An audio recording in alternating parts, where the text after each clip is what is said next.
and commanded me to warn you. America stands at a threshold, and her choice will shape not only her fate, but the fate of generations yet unborn. So now I call you, be steadfast, be attentive, be prayerful, for in the revelations ahead, the weight of this prophecy will grow heavier and the urgency sharper. If you cannot remain awake, you will miss the hour of your visitation. Do not let your eyes wander. Do not let your heart grow tired, for this message is not given to frighten you, but to rouse. For you to the truth, heaven cries out, repent, prepare, and discern, for the warning has sounded, and the time is short. My children, as I continue to open this revelation before you, I must speak of the second part that was shown to me. The vision did not end with a man set at a crossroads or a tree rattled by a storm. It deepened, and what I beheld filled me with awe and trembling. I saw Donald Trump not as a ruler upon a throne, nor as a victor crowned by applause, but as a figure bent under an unseen weight. Around him surged a crowd, cheers, curses, calls for justice, cries for revenge, yet over every human shout rose a quieter, heavier voice, the whisper of God, do you not see? He is a sign, a marker on the path of nations. If America heeds the sign, mercy remains within reach. If she rejects it, she steps into judgment. Do you hear the gravity in this, children? This is not about one man's career or electoral wins and losses. This concerns the soul of a nation that once held high the torch of faith and now wavers at the edge of shadow. Then I saw America as a great city glittering at night, lights alive, towers reaching upward, streets humming with movement until the lights began to flicker, the towers to crack, the streets to tremble. At the center stood Trump, holding a torch, but the flame sputtered, threatened by fierce winds from every side. And the Lord said, "This torch is not his, it belongs to the people. If they guard it, the flame will endure. If they despise it, the flame will go out." My heart sank with understanding. Trump was not sent to save America, but to expose her. He was set as a divider and as a test to show whether the people would turn to God or press on in defiance. Some clutch him as if he were salvation, others hate him as if he were doom. Both miss what is true. Salvation is not in any man, but in the Lord, who raises and casts down by his will. Then I saw assemblies of believers across the land, churches filled with prayerful fire in some places, heavy with apathy in others, and on many lips his name was spoken more often than the name of Jesus. It pierced me, for the Spirit whispered, "They have exalted the instrument above the maker. They have trusted in flesh instead of turning their hearts to me."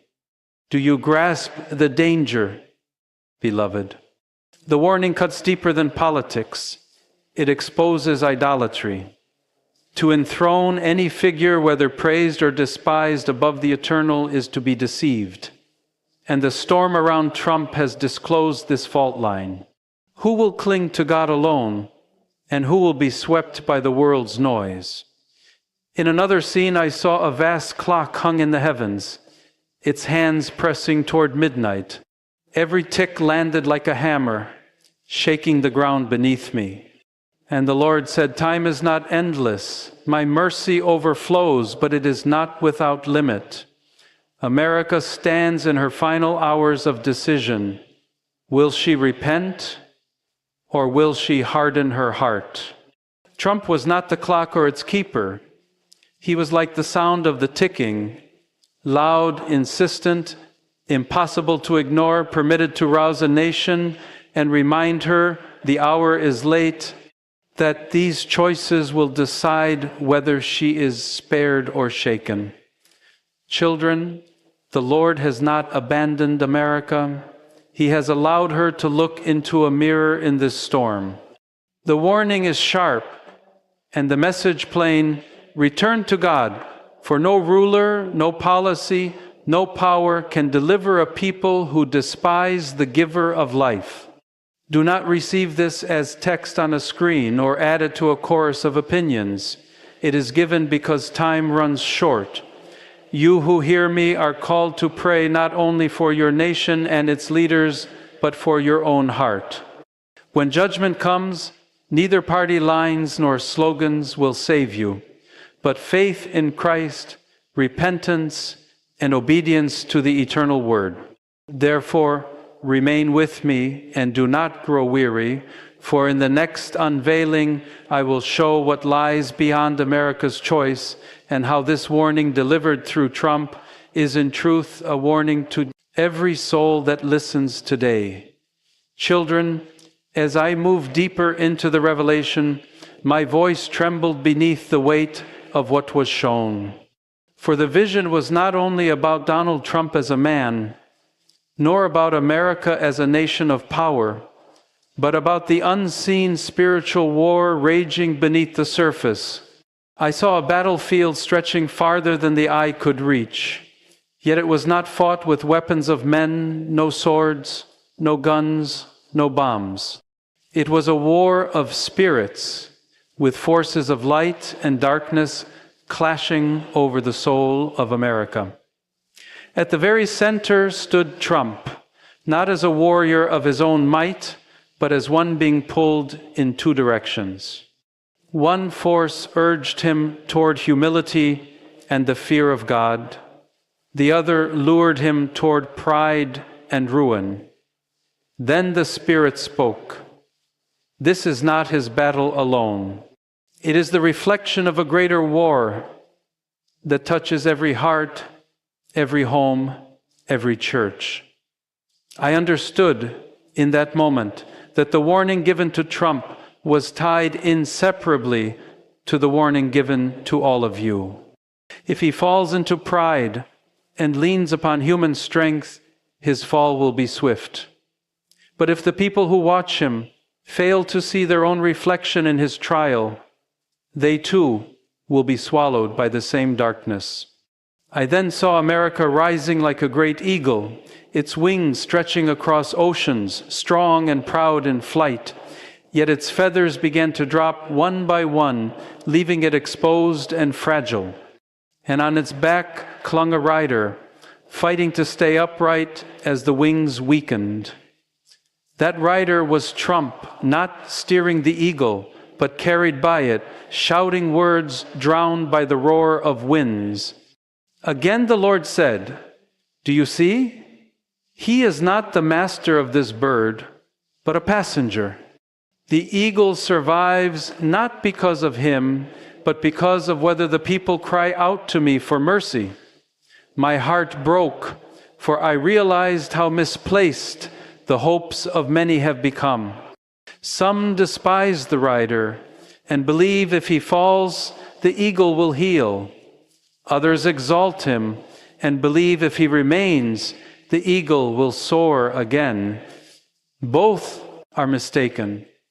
The eagle is sustained only by the hand of the Lord, and if America does not repent, both eagle and rider will fall together." The vision grew darker, and I saw a sea of faces, millions of Americans, gazing at glowing screens, fighting and dividing over Trump's name. Some lifted his image high like an idol, others destroyed it in hatred. Yet on both groups I saw chains around their wrists. The Spirit whispered, "They are bound by distraction, prisoners of division, slaves to the noise of this age. Children, how grave this is. For when people are bound by anger, pride, or misplaced hope, they cannot hear God's whisper. They cannot recognize the hour of their visitation. The enemy does not care whether you love or hate Trump so long as you forget Christ in the process. That is why America teeters in danger. The enemy has turned eyes toward earthly battles while blinding hearts to the Eternal One. And yet, in the middle of the darkness, I saw a remnant, a small company of men and women bowed in prayer, not for Trump's success or defeat, but for God's mercy, for His will, for His kingdom to come. Their prayers rose like incense, forming a shield of light over the land, and the Lord said, "For the sake of these few, I will delay the full measure of judgment. But if they grow weary, if their voices fade, the storm will break without restraint." Beloved, this is the call for you who listen now.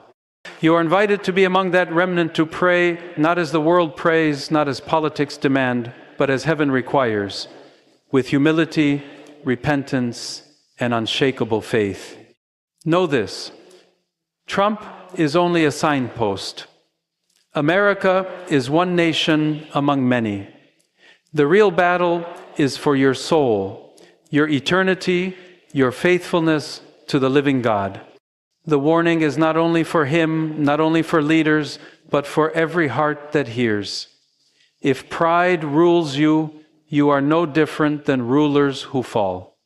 If fear governs you, you are no different than nations trembling without God. And so the Spirit compels me, do not waste this hour. The storm clouds gather quickly.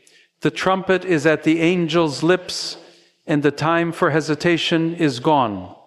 Hold fast to Christ, for He alone is the anchor when the earth shakes.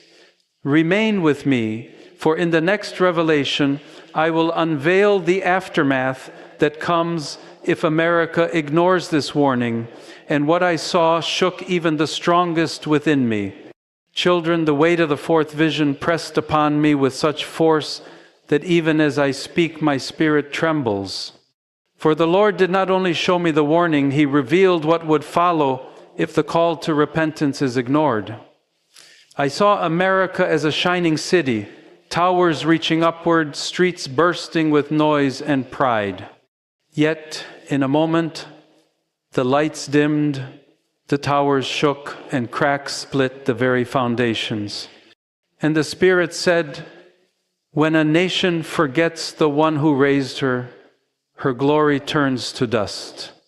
I saw storms unlike any natural force, economic collapse that emptied homes, cities torn by unrest as neighbor turned against neighbor, leaders shouting from podiums but offering no answers. The eagle I had seen before now staggered, wings broken, unable to rise. Trump, once clinging to its back, now stood bewildered on the ground, powerless before the fury. It was not his fall alone that struck fear, but the fall of millions who had placed their hope in him rather than in the Lord. Understand this, beloved. Misplaced hope brings collapse not only in politics, but in spirit. The vision carried me further, and I saw families divided not just by politics, but by bitterness that poisoned their love. Churches, too, became battlegrounds, pulpits thundering not with the gospel, but with earthly disputes. Some pastors defended Trump as though salvation depended on him, while others hurled curses as though hatred were holiness. Both were blind, and the Spirit whispered, "Where my Son should be exalted, men exalt idols. Where my word should bring peace, it is wielded as a weapon for division." I fell to my knees in grief, for I saw Satan rejoicing not over one man's failure, but because an entire people lost sight of Christ. And I tell you with heaven's authority, if America tears herself apart through this blindness, she will collapse from within before any enemy touches her. The strongest armies will not shield her, the greatest wealth will not preserve her, and the proudest leaders will not save her. Then another scene unfolded. Trump seated among advisers, yet none could give true counsel. His face was troubled, his words confused, his spirit restless. And the Lord said, "Behold the man who thought he could command destiny, yet now destiny commands him. Behold the leader who sought to rebuild, but cannot rebuild his own heart without me. This was not shown to shame him, but to remind all who watch, no leader, no matter how mighty, can guide a nation without divine wisdom. If Trump ignores this call, he will be broken. If America ignores this call, she will be shattered. And though mercy still lingers at the door will not stay open forever." The most terrifying part of this vision came with silence. Streets once alive were empty, voices of leaders faint, the once proud standing alone. I asked, "Lord, why this silence?" And he answered, "Because when a people refuse my voice in peace, they shall hear only the silence of judgment." Then I saw flames rise in scattered places, fires not of revival, but of unrest, civil chaos, and fury unrestrained. Yet even there, light remained. I saw a remnant, men and women, who refused to join the hatred, who prayed with broken hearts, who lifted not Trump's name nor America's, but Christ's alone. Their prayers glowed like lanterns against the night. Children, listen well. The future is not fixed. This vision was not shown as destiny, but as warning. The Lord speaks clearly. If my people, called by my name, will humble themselves and pray, turn from their wickedness, I will hear from heaven, forgive their sins, and heal their land. The true question is not what Trump will do, nor what leaders will decide. The question is, what will you do? Will you cling to idols and watch them fall, or will you cling to Christ and see his light break through? Time is slipping like sand through the fingers of this nation, and soon the hourglass will empty. Children, do not delay. Do not take this warning lightly. For in the next vision, I will reveal what the Lord showed me of America's final chance, how one decision, one choice, will determine whether she sees revival or ruin. Children, the final vision I must share with you is the heaviest of all, carrying both the shadow of doom and the spark of hope. The Spirit pressed upon me that this is America's last chance. She will not be warned again in this way. I saw a great clock suspended above the nation, its hands racing forward, not by ordinary time, but by the urgency of heaven's decree. Each tick thundered like a drum across the land, and I heard the words, "The hourglass empties." The season of decision is here. Then Trump appeared once more, not in glory, not in power, not surrounded by applause, but standing at a crossroads. One narrow path stretched before him, marked by a cross blazing with light. The wider roads spread in every direction, lined with banners of pride, wealth, power, and influence, glittering with false promise. Trump's eyes wavered between the light and the glittering roads, torn, unsettled, unable to step forward. And the Lord whispered, "As with this man, so with this nation. Both stand at the crossroads, and both cannot delay forever. A choice must be made." I trembled and asked, "Lord, what if they choose wrongly?" The Spirit carried me into a vision of fire, not flames that comfort, but flames that consume. I saw cities burning, not by foreign bombs, but by the anger of their own people. Homes broken, children cursing parents, churches locked, not by outside persecution, but by division within. The land turned barren, rivers dried, wealth vanished, towers collapsed into rubble. The eagle that once soared over America lay still on the ground, wings charred, eyes closed. The Lord said, "If they choose pride, I will withdraw my hand, and their enemies will not need to strike, for they will destroy themselves." But then, in mercy, another vision came.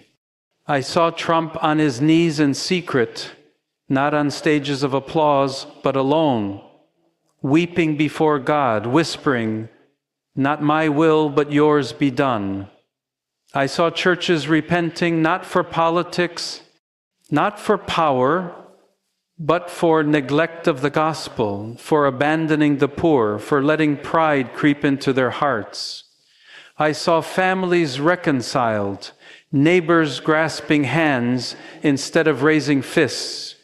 Then the eagle rose again, feathers restored, shining brighter than before, soaring higher than in generations past. And the Spirit declared, "If they return to me, I will heal their land. If they bow, I will lift them. If they cry out, I will answer." Children, do you see the weight of this final message? It is not about Trump alone, though he is a signpost. It is about you, your families, your churches, your nation. Revival or ruin, mercy or judgment, life or death.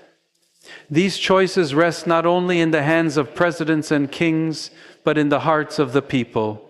Each prayer is a stone laid on the narrow path. Each act of humility is a step toward healing. Each surrender of pride unlocks heaven's blessing. Yet if the people mock the warning, cling to idols of power and wealth, the flames I saw will not delay. And so I speak with urgency, trembling, and love that burns for your souls. The choice is now. Do not wait for leaders to repent before you repent. Do not wait for nations to bow before you bow. Do not wait for Trump to seek the Lord before you seek him. For God looks not only to palaces and parliaments, but to living rooms, kitchens, churches, and fields where his children whisper his name in truth. The Spirit says, one remnant can save a nation, one prayer can move heaven, one choice can change history. America stands at the crossroads. The hourglass is nearly empty, and the Lord's voice thunders, "Choose this day whom you will serve. May you choose Christ, may you choose life, may you walk the path that leads not to ruin, but to eternal light." For this is the last chance, and when the clock strikes its final hour, there will be no turning back. So, ladies and gentlemen, join me in welcoming the 45th and 47th President of the United States, our Commander-in-Chief, Donald J. Trump.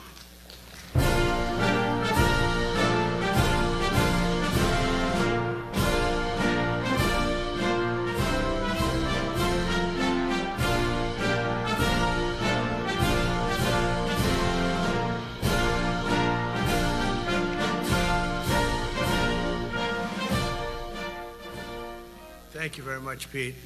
Great job you're doing, too. Fantastic job. I've never walked into a room so silent before. This is very... Don't laugh. Don't laugh. You're not allowed to do that. You know what? Just have a good time. And if you want to applaud, you applaud. And if you want to do anything you want, you can do anything you want. And if you don't like what I'm saying, you can leave the room. Of course, there goes your rank. There goes your future. But you just feel nice and loose, okay? Because we're all on the same team. And I was told that, sir, you won't hear a murmur in the room. I said, we got to loosen these guys up a little bit. So you just have a good time. But I want to thank Secretary Hegseth and General Kane, General Raising Kane for a reason, they call him that. When I heard his name, I said, you're the guy I'm looking for. The Joint Chiefs of Staff and so many others in this room who together represent the greatest and most elite fighting force in the history of the world, the United States military. We're very proud of our military. I rebuilt the military during my first term. It's one of the greatest achievements. We had the greatest economy in history, and I built the military. Those are the two things I say more than anything else. And I also kept us safe at the borders. We had very good borders. We didn't have people coming in from jails and prisons and everything like took place over the last 4 years. They'll never forget what happened to this country over the last 4 years with the incompetence. There could be no higher honor than to serve as your commander-in-chief. It is a great honor. I look at you, you're just incredible people. Central casting, I might add. To each and every one of you, I thank you for your unwavering devotion to the armed forces and to the country that we've all sworn a sacred oath to defend. We all have that oath, every one of us. I'm thrilled to be here this morning to address the senior leadership of what is once again known around the world as the Department of War. I know Pete spoke about it. He gave a great speech, I thought. Great speech. I don't want him to get so good. I hate that. You know? No, I hate it. I almost fired him. I said, you can't, I don't want to go on after that. No, he gave a great speech, but he talked about Department of War. We were sitting there. I said, didn't it used to be called the Department of War? And he goes, yes, sir. They changed it like in the early 50s. So we won the First World War. We won the Second World War. We won everything in between and everything before that. We only won. And then we went, in a way, woke. That was probably the first sign of wokeness. And we changed it to defense instead of war. And I said, what do you think? How do you think if we changed it back? Would that be a nice idea? And Pete loved it immediately. Some people thought about it. You know, they gave it a little thought. But in the end, we did it. And I have to be honest, it's so popular. I thought it would be met with fury on the left. But they're sort of giving up, I must be honest with you. They've had it. They've had it with Trump. They've been after me for so many years now. Here we are. Here we are. Come to the White House anytime you'd like. No, they've given up. They're bad, a lot of bad people. But all over, it's been so popular. It's been very popular. I really thought that we were going to have to sort of fight it through. There's been no fight. There's been no fight. Like what I called the Gulf of America, the Gulf of America, because to me it was always the Gulf of America. I could never understand. We have 92% of the frontage, and for years, actually 350 years, they were there before us. It was called the Gulf of Mexico. I just had this idea. I'm looking at a map. I'm saying, we have most of the frontage. Why is it Gulf of Mexico? Why isn't it the Gulf of America? And I made the change, and it went smoothly. I mean, we had a couple of fake news outlets that refused to make the change. And then one of them, AP, took us to court, and we won. And the judge, who was a somewhat liberal judge, said, the name is the Gulf of America, because AP refused to call it the Gulf of America. They wrote, they're not a good outfit, by the way. They call it the Gulf of Mexico. I said, no, the Gulf of America is the name. And the judge actually said that, in fact, you can't even go into the room because what you're doing is not appropriate. The name is the Gulf of America. Google Maps changed the name. Everybody did, but AP wouldn't. And then we won in court. How about that? Isn't that so cool? The Secretary Hegseth beautifully described the name change reflects far more than the shift in branding. It's really a historic reassertion of our purpose and our identity and our pride. That's when we go with the word war. And you know, we want war because we want to have no wars, but you have to be there, and you know, sometimes you have to do it. I have settled so many wars since we're here. We're here almost 9 months, and I've settled 7, and yesterday we might have settled the biggest of them all, although I don't know. Pakistan, India was very big. Both nuclear powers, I settled that. but yesterday could be the settlement in the Middle East. That hasn't happened for 3,000 years. I said, how long have you been fighting? 3,000 years, sir. That's a long time. But we got it, I think, settled. We'll see. Hamas has to agree. And if they don't, it's going to be very tough on them, but it is what it is. But all of the Arab nations, Muslim nations have agreed. Israel has agreed. It's an amazing thing. It just came together. War is very strange. You know, you never know what's going to happen with war. The easiest one of them all is Putin. I said, number one, it's a war that would have never happened if I were president, if the election weren't rigged. And if I were president, that war would have never happened. Not even a little chance. And it didn't happen for 4 years. But I knew Putin very well, and I thought that would be easy because I know him so well. Well, that one turned out to be the hardest of them all. We had some that were not settlable, and they all got settled. So if this works out that we did yesterday with the Middle East, then that's more than a war. That's lots of wars. That's all combined. That's a lot of wars. Many of you were over there in many different capacities in many different countries. That's a big part of the earth. But if that works out, it would be 8+. I'm going to give myself 2 or 3 for that one.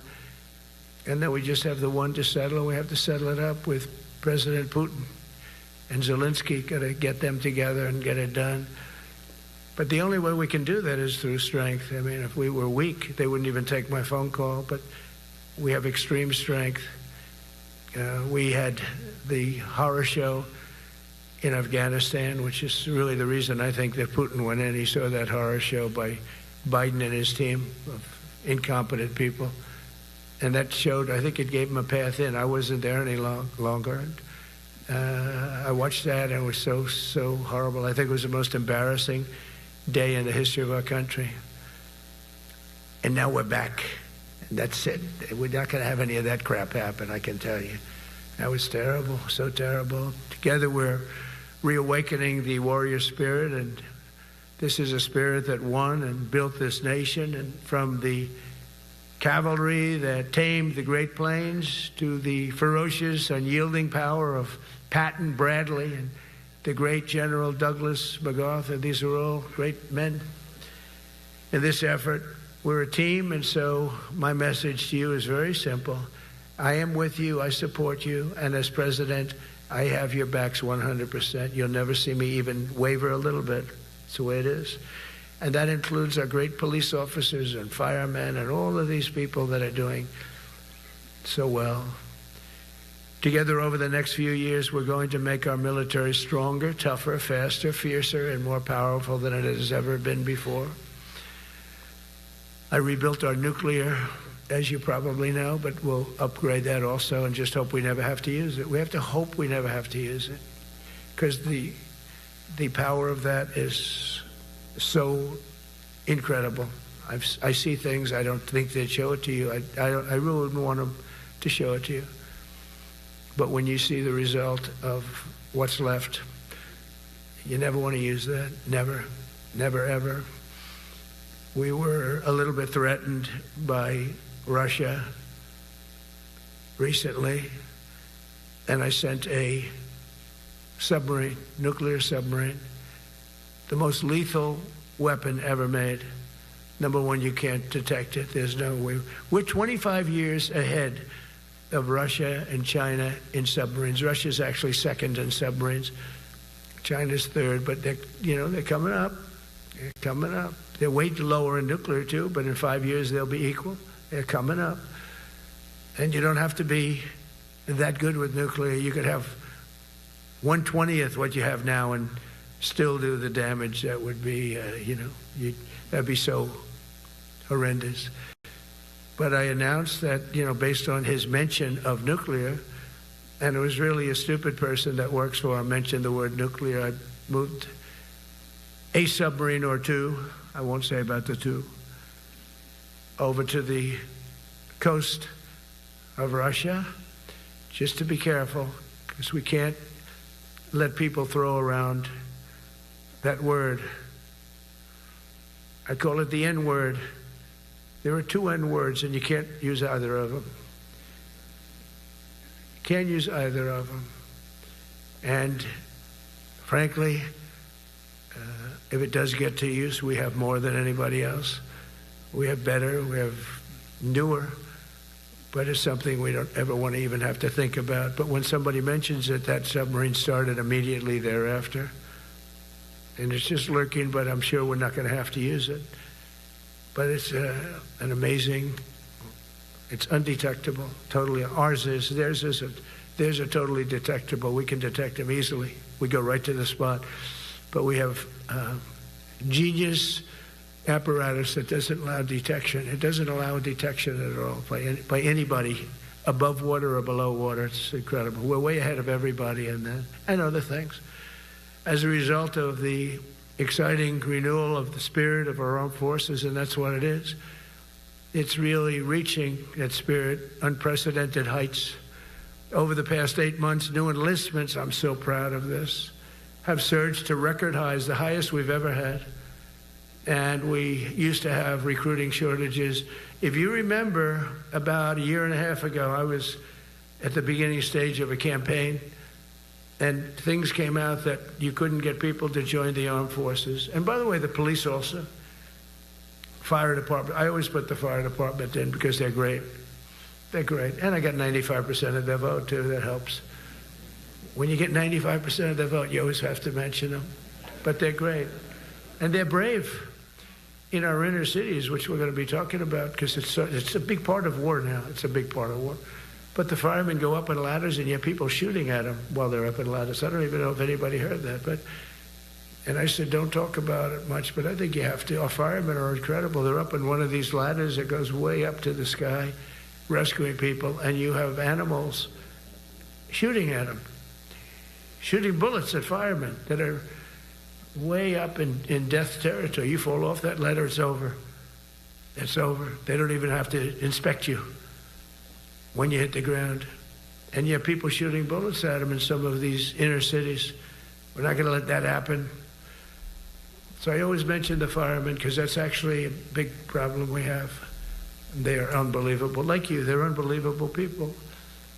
For the first time on record in 2025, the Navy, Air Force, and Space Force all met or surpassed their recruiting goals 3 months early. That never happened before.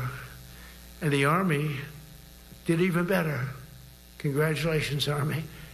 They met everything. And these were the highest standards because we're making it larger. So these were much higher standards than you had 4 years ago, 3 years ago, during the sleepy Joe Biden era. And the Army did it 4 months early. And you remember, a year and a half ago, they said the big story is that we're way behind with the Army, Air Force, the Navy, the Marines. We're way behind, Coast Guard, and even Space Force. I love Space Force because that was my creation. You know, when you create something, I love it. And the people we put in there were good. I got that right. We put in great people initially, and we've really dominated. We really dominate in that sphere now. We're way behind China and Russia, and now we dominate. Space Force turned out to be a very important thing. I said from the beginning, you know, when Biden came into office, he wanted to terminate it. He said, and this thing called Space Force, so we could get rid of that. And he got hammered by the people in this room for even suggesting it, because it's very important, one of the most important. And as time goes by, it'll get more and more important. But we're now at 106% of our recruiting targets for the year, and that's the best in far more than a generation. And for the Marines, morale is so strong that the Marine Corps will meet its 2026 retention targets before the end of October, which never happens. And that's the earliest it's ever happened in the history of our country. And it makes you feel good, you know. I felt guilty. I'd go make a speech in front of never people like you. You are the leaders. But people, soldiers. And I felt embarrassed because there'd be stories about, you know, we couldn't fill up our Army, Navy, Air Force. We couldn't fill them up. And it was headlines. It was during Biden's 4 years. The auto pen. I call him the auto pen. It's, how would you like to have your thing signed by an auto pen? You know, when I have a general and I have to sign for a general because we have beautiful paper, the gorgeous paper, I said throw a little more gold on it. They deserve it. Give me I want the A paper, not the D paper. We used to sign a piece of garbage. I said, this man's going to be a general, right? Yeah. I don't want to use this. I want to use the big, beautiful, firm paper. I want to use the real gold writing when you talk about the position, and they're beautiful. And, but how would you like to have that where some kid sitting in the back office is having it signed with an auto pen? I thought about it, and I thought about you people first, admirals, generals. I said, somebody works his whole life. He gets into maybe the academies or wherever, but however you got there, and you go through years of work, and now you become an admiral or a general or whatever. And when you do, the President of the United States signs your commission, as you know, and that commission is beautifully displayed. And I sign it. Actually, I love my signature. I really do. Everyone loves my signature. But I signed it very proudly, and I always think to myself, how can you have an auto pen sign this? It's just so disrespectful. To me, it's just totally disrespectful. And it turned out that almost everything he did was signed by auto pen, except for when he gave his son, Hunter, pardon. He signed that one. And that's actually the worst signature I've ever seen. That was so bad. The auto pen looks much better. But as leaders, our commitment to every patriot who put on the uniform is to ensure that American military remains the most lethal and dominant on the planet, not merely for a few years, but for the decades and generations to come, for centuries. We must be so strong that no nation will dare challenge us, so powerful that no enemy will dare threaten us, and so capable that no adversary can even think about beating us. And we've had it recently. I had India and Pakistan were going at it, and I called them both. And in this case, I used trade. I'm not going to trade with you. You start two nuclear nations, big nuclear. And no, you cannot do that. I said, yes, I can. You go into this frickin' war that I'm hearing about. You know, actually, they just shot down 7 planes. 7 planes, it was starting. There was a lot of bad blood. And I said, you do this, there's not going to be any trade. And I stopped the war. It was raging for 4 days, but that was just the beginning. And we stopped it. It was a great thing. And the Prime Minister of Pakistan was here, along with the Field Marshal, who's a very important guy in Pakistan. And he was here 3 days ago. And I didn't even realize it as beautifully as he said it, but he said that to a group of people that were with us, 2 generals, but a group. He said, this man saved millions of lives because he saved the war from going on, and that war was going to get very bad, very, very bad. President Trump saved millions and millions of lives. That was a bad war. And I was very honored. I loved the way he said it. Susie Wiles was there. She said that was the most beautiful thing. But we saved a lot of them. Saved a lot of them. Even in Africa, we saved the Congo with Rwanda. They've been fighting for 31 years, 10 million people dead. I got that one done, and very proud of it. So if this works out, we'll have 8 in 8 months. That's pretty good. Nobody's ever done that. Will you get the Nobel Prize? Absolutely not. They'll give it to some guy that didn't do a damn thing. They'll give it to a guy that wrote a book about the mind of Donald Trump and what it took to solve the wars. And he'll get the Nobel Prize will go to a writer. No, but well, let's see what happens. But it's be a big insult to our country. I will tell you that. I don't want it. I want the country to get it. But it should get it because there's never been anything like it. Think of it. So if this happens, I think it will. I don't say that lightly because I know more about deals than anybody. This is what my whole life was based on. And they can change, and this can certainly change. But we have just about everybody. We have one signature that we need, and that signature will pay in hell if they don't sign. I hope they sign for their own good, and we create something really great. But to have done 8 of them is just like such an honor. And then we have Putin and Zelensky, the easiest one of them all. I said, that one I'll get done. I thought that was going to be first. The others were much harder, some of them. Azerbaijan this was going on for 36 years. They said, it's not solvable, sir. You can't, don't do it. I said, I will do it. I will do it. And I got on the phone with the two countries. They were great. They were great. I knew immediately. I knew as soon as I started talking to them, we're going to solve that war. We did. Now they're so happy. Now they're friends. One said he's been president for 32 years, 22 years. He said, for 22 years, I did nothing but kill his people. They were in the room together at the Oval Office. And they started off spread like this. I have the beautiful Resolute desk. And one was here, and one was here. You couldn't get further away. That's the furthest I've ever seen two people in front of me. And as the hour went by, they got closer, closer, closer. And at the end of the hour, we had it done. And they hugged and hugged and hugged. And I said, that's so nice, and you're going to remain friends. And I spoke to them, one of them the other day. He said, no, he's now my friend. But for 22 years, he's been the head of Azerbaijan for 22 years. And the other guy, great guy too, 7. And that war, that was a war that was not solvable. He said for 7 years. The other one said for 22 years. All I did was kill his people. That's all I've done. I said, well, we're going to put a stop to that. So we solved that. So it's a great thing. It's a great feeling. You're saving Kosovo and Serbia. You're saving so many lives doing this if you can do it. But our people deserve nothing less than the very best. And we're never going to let them down. And if we can solve wars instead of you having to fight wars, wouldn't that be wonderful, right? Wouldn't that be wonderful? That's why one of the first executive orders I signed upon taking office was to restore the principle of merit. That's the most important word, other than the word tariff. I love tariffs. Most beautiful word. But I'm not allowed to say that anymore. I said tariff is my favorite word. I love the word tariff. We're becoming rich as hell. We have a big case in front of the Supreme Court, but I can't imagine, because this is what other nations have done to us. And we have, great legal grounds. But you still have a case. It would be very bad if something happened. But I said, my favorite word in the English dictionary is the word tariff. And people thought that was strange.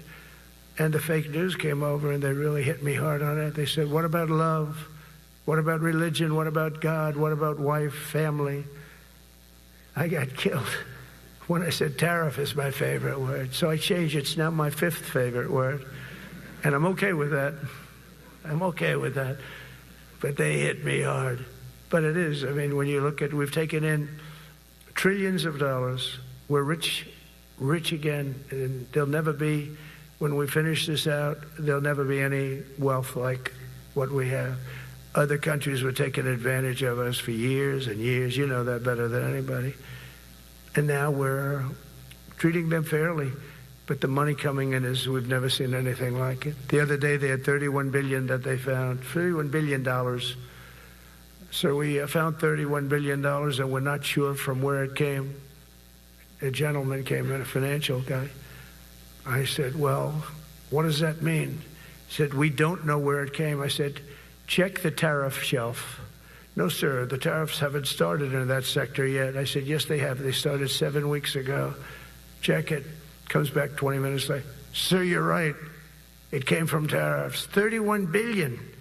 That's enough to buy a lot of battleships, Admiral, to use an old term. I think we should maybe start thinking about battleships, by the way. We have a Secretary of the Navy came to me, because I look at the Iowa out in California, and I look at different ships and the old pictures. I used to watch Victory at Sea. I love Victory at Sea. Look at these admirals. It's got to be your all-time in black and white. And I look at those ships. They came with the destroyers alongside of them, and man, nothing was going to stop. They were 20 deep, and they were in a straight line, and there was nothing going to stop them. And we actually talk about, those ships. Some people would say, no, that's old technology. I don't know. I don't think it's old technology when you look at those guns. But it's something we're actually considering, the concept of battleship. Nice 6-inch sides, solid steel, not aluminum that melts if it looks at a missile coming at it. Starts melting as the missile's about 2 miles away. Now, those ships, they don't make them that way anymore. But you look at it, and your secretary likes it, and I'm sort of open to it. And bullets are a lot less expensive than missiles. A lot of reasons. I should take a vote, but I'm afraid to take that vote because I may get voted out on that one. But I tell you, it's something we're seriously considering.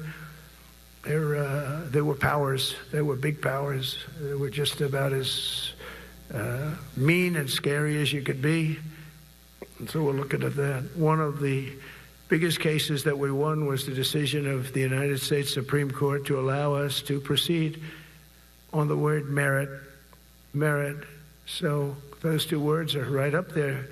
So this is, I would say, the opposite if you ask for a definition, the opposite of political correctness.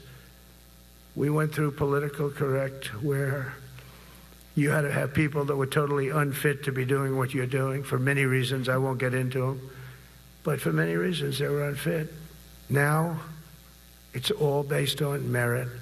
That was such an unbelievable decision. I didn't expect we were going to win that one. We went in. We said we needed it. We went in for colleges, where kids with a C average are getting into the best colleges, and the kids with A averages won't get in. And kids with the highest boards and the highest marks or the best marks couldn't get into the best schools. And people that had not good boards and not very good marks, okay, but nothing special, they were getting into our best colleges. I said, this is just crazy. You can't run a country like this. And it was lingering for years, and it got to the Supreme Court, and we won that decision. Merit, everything's based on merit. You're all based on merit. We're not going to have somebody taking your place for political reasons because they are politically correct, and you're not. We take the people that are going to do the best job. That's all. It's very simple. And that's the way our country was built. We were built on merit. We got away from it for a long time. And everyone understands it. And it was done. It was approved. I give great credit to the Supreme Court because I thought they had tremendous courage.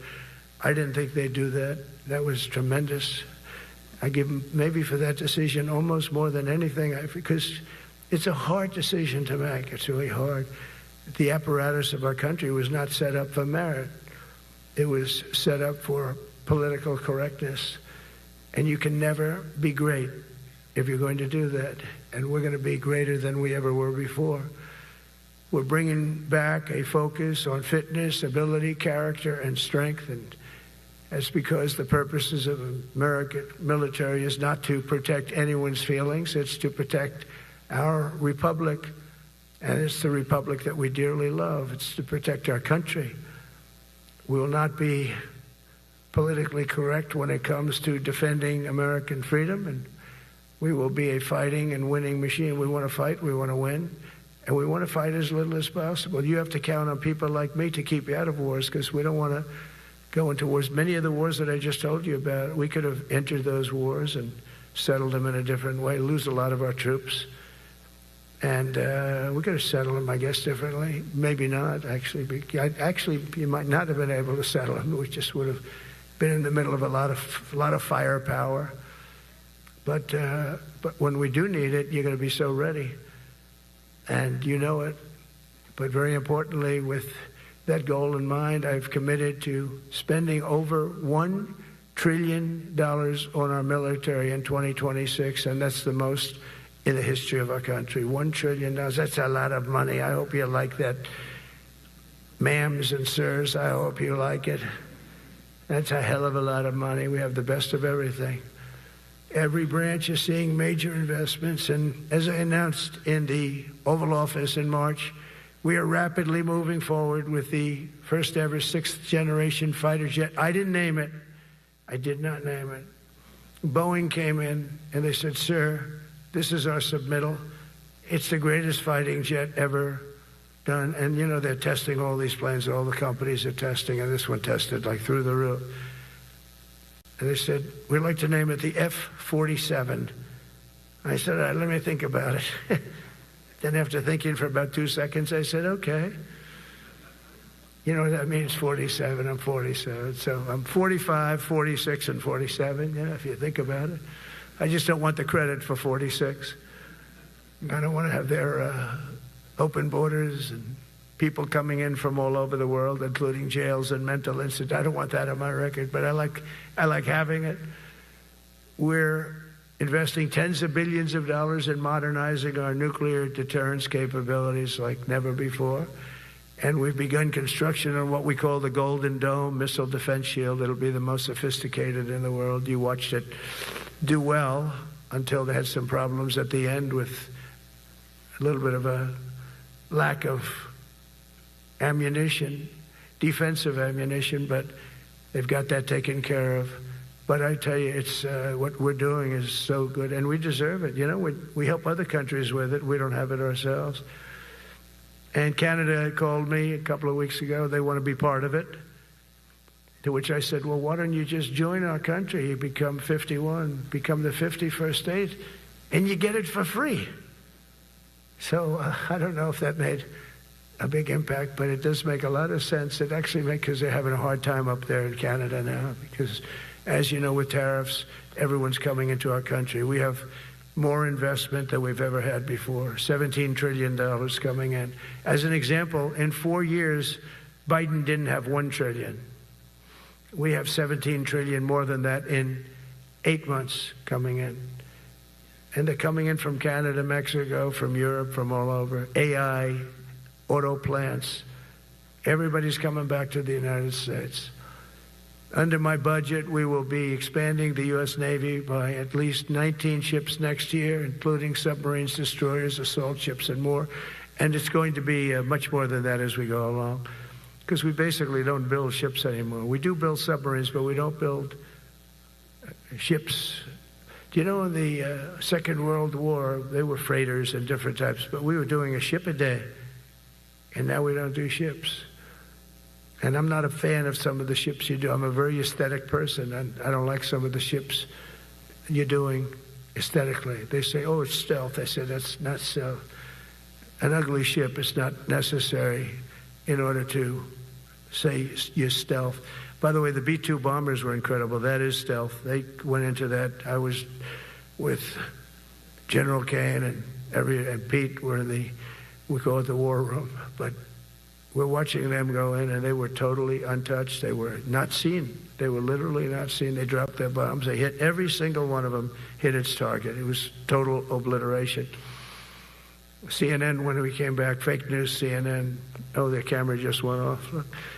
You know, their camera, every time I mention, they turn the camera off because it's never good. They say, this is a problem. But I don't blame them. You're better off keeping it off.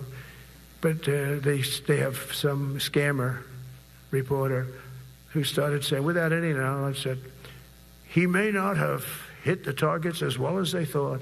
It may not have been obliteration. He did hit the targets, and I got to give us a little credit, right? It was obliteration, it turned out.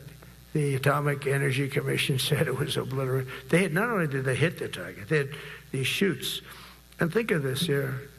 Way up in the sky, there was no moon. It was dead dark. Couldn't see a thing. You couldn't see them. But they had, I guess, a beam going right into these chutes. Every single one of those bombs went right down those chutes into a granite mountain. I think it's the last time they're going to build air chutes. They had these air chutes that were nice, beautiful. They were meant for us. But it was total obliteration. And now they give us credit for that. But these people were phenomenal. I tell you, for the Air Force people here, you can be very proud. That B-2, we just ordered a lot of new ones and updated ones, but I'd take the other ones. Let me tell you, they couldn't have worked any better. So they flew for 37 hours total, back and forth, no stops, no nothing. We had 52 tankers loading them up, and that's a job I wouldn't necessarily want too much, flying a tanker loaded up with hundreds of thousands of gallons of fuel. I don't know if I'd do that job. I asked the question, what happens if it gets hit? Sir, you don't want to know about that, right? I don't want to know about that. But those guys, they just hear us. They're incredible. I had them all to the Oval Office. We had the B-2 pilots and a lot of the people, even the people that took care of them, the maintenance people, just as important. We had them all to the White House, gave them a big party on the lawn, brought some of them into the Oval Office. But on top of all this, we'll deliver a hard-earned pay raise of 3.8% to every soldier, sailor, airman, Coast Guardsman, Space Guardman, and Marines, something you weren't getting from the past administration. They did not treat you with respect. They're Democrats. They never do. Not only are we rebuilding our great strength, but for the first time in years, my administration is actually using that strength to defend the core and vital interests of America. And very simply, we are putting America first. And I have since I've been elected. I've always put America first. It's sort of simple, you know, when you think. My campaign was run on common sense, and we did great. We got the highest numbers ever received in terms of districts. You know, they have it broken up, 2,500 versus 525. We won every swing state. We won the popular vote. We won everything. We won everything. You have to take a look at the map. It's almost entirely red, except there's a little blue line on each coast, and I think that's going to disappear too. We did really great, and part of it is because of our success with the military, the rebuilding of the military, the vote that I got from the military, and they're vicious people, you know, that we have to fight, just like you have to fight vicious people. Mine are different, a different kind of vicious, but they spread all these horrible, you know, they made up statements and said what I said about everything, but even about the military. But fortunately, the military didn't believe it. It's hard. You know, they make up a statement and they said, you say it. We had 25 people that said he never said that. 25. We had 25 affidavits. And they said, well, we're going with it anyway. You know, these sleazebags. And that's why the press is really losing all power, because people aren't believing it. We need an honest press. We need borders. We need borders. We need an honest press. We need fair elections. I mean, those three things. And we don't have an honest press. We have a really corrupt press. But we fight through the corrupt press. And the people understand you have to do this stuff a lot. You have to go on television a lot, because you can't get a fair shake if you're going to rely on somebody else. They don't understand. They've destroyed the image of media. Now is at the lowest point it's ever been. It's lower than Congress. Can you believe that? It's something.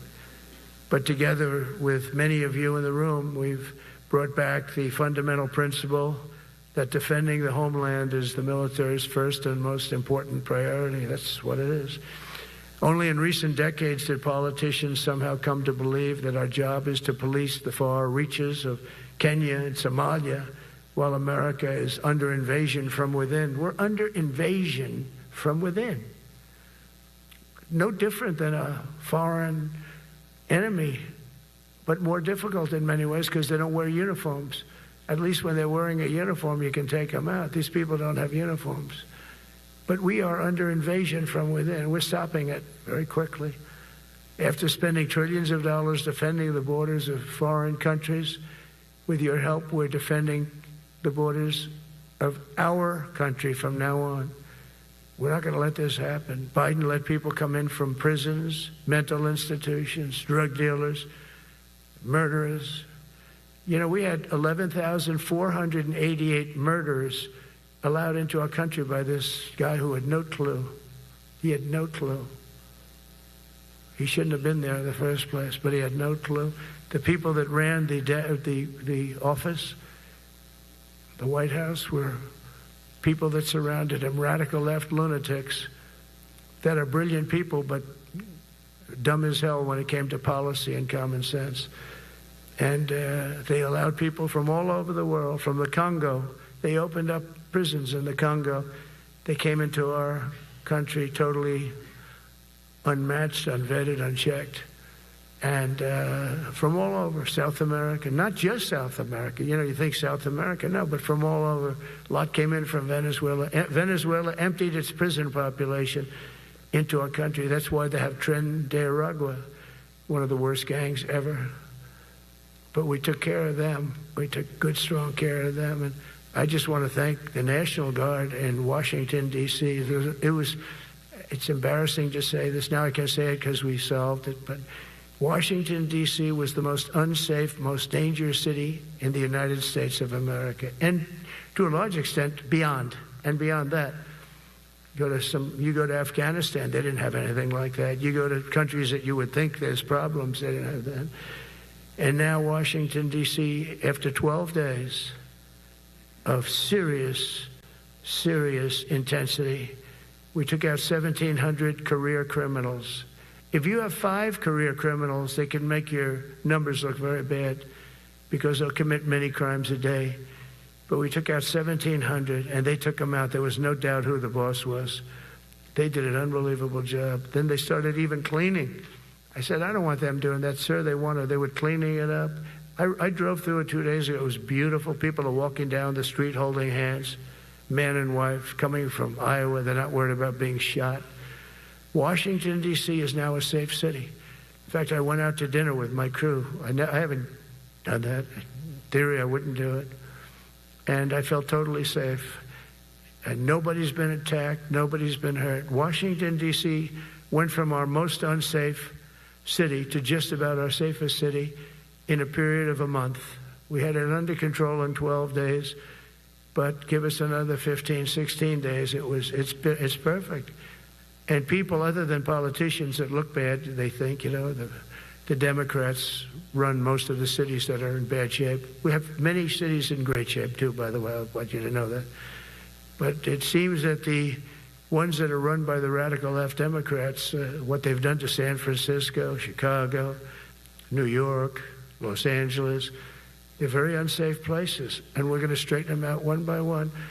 And this is going to be a major part for some of the people in this room. That's a war, too. It's a war from within. Controlling the physical territory of our border is essential to national security. We can't let these people in. We had no people enter in the last 4 months. 0.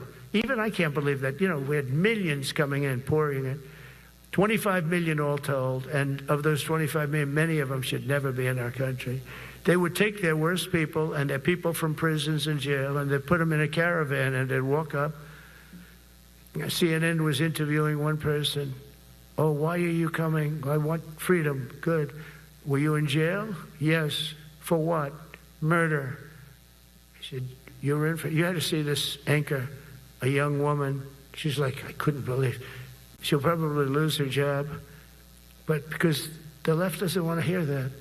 But we're running it based on common sense and based on love of our country. But I want to salute every service member who has helped us carry out this critical mission. It's really a very important mission. And I told Pete, we should use some of these dangerous cities as training grounds for our military, National Guard, but military. Because we're going into Chicago very soon. That's a big city with an incompetent governor, stupid governor, stupid. They threw him out of his family business. He was so stupid. I know the family. He becomes governor. He's got money.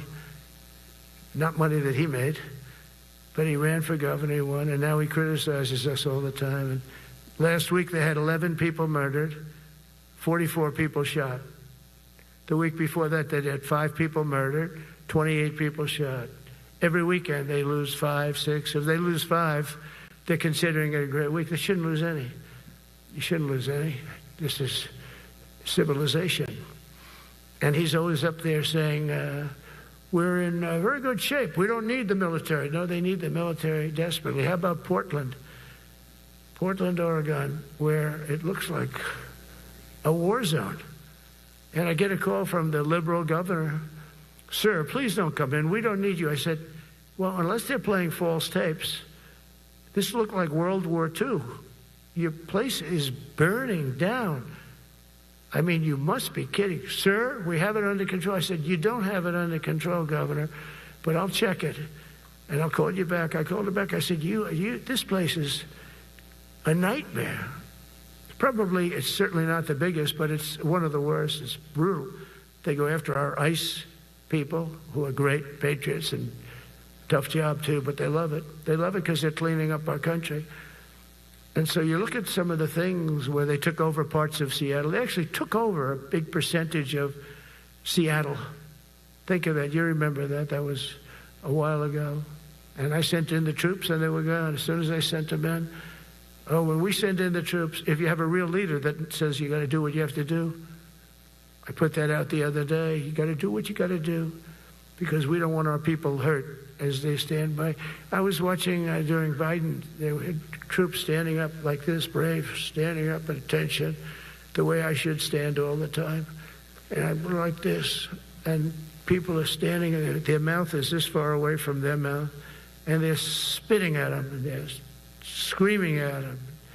And that soldier standing there, he wants to knock the hell out of the person, but he's not allowed to do anything. So they just stand there and they get abused. And a woman was this far away from his face, and she starts spitting in his face, and he's not allowed to do anything. If it's okay with you, generals and admirals, I've taken that off. I say, they spit, we hit. Is that okay? I think so. They spit, it's a new thing. They spit, we hit. How about the cars, where the cars are coming out? They get brand new cars, Border Patrol, ICE, beautiful, nice new cars. And they're driving along, and they have to go through a gauntlet of rocks being thrown at the car. So here's this beautiful brand new car. By the time it goes 100 yards, it's destroyed. These guys have pretty good arms, some of them. And they're throwing bricks at full force into the window and into the car. It looks like it's a war zone. And I said, never let that happen again. From now on, if that ever happens, and I say it here, you get out of that car and you can do whatever the hell you want to do. Because those people are, you can die from that. Those bricks go through the windows. You can die. They'd like it to. They'd like it to go through the window. But this was a couple of months ago. They just kept driving, and bricks are hitting the car. And I said, why aren't they stopping? Because they were under orders from the past administration, never stop. But that's different with us. We stop. And since I gave that order, we haven't had that problem. It's very interesting. It's amazing. It's just like in Venezuela. You've seen the boats going. We can't find any more boats. They're carrying drugs, massive. Every boat kills about 25,000 people. That's what they have. They had fentanyl mostly and a lot of other drugs. And we take them out, and we've taken out 4. So, and it's on air. Everybody gets to see it. Not that we like to do that, but every boat kills 25,000 on average. 20. Some people say more. You see these boats, they're stacked up with bags of white powder. That's mostly fentanyl and other drugs too. And now we have a problem. General Kane says, sir, there are no boats out there.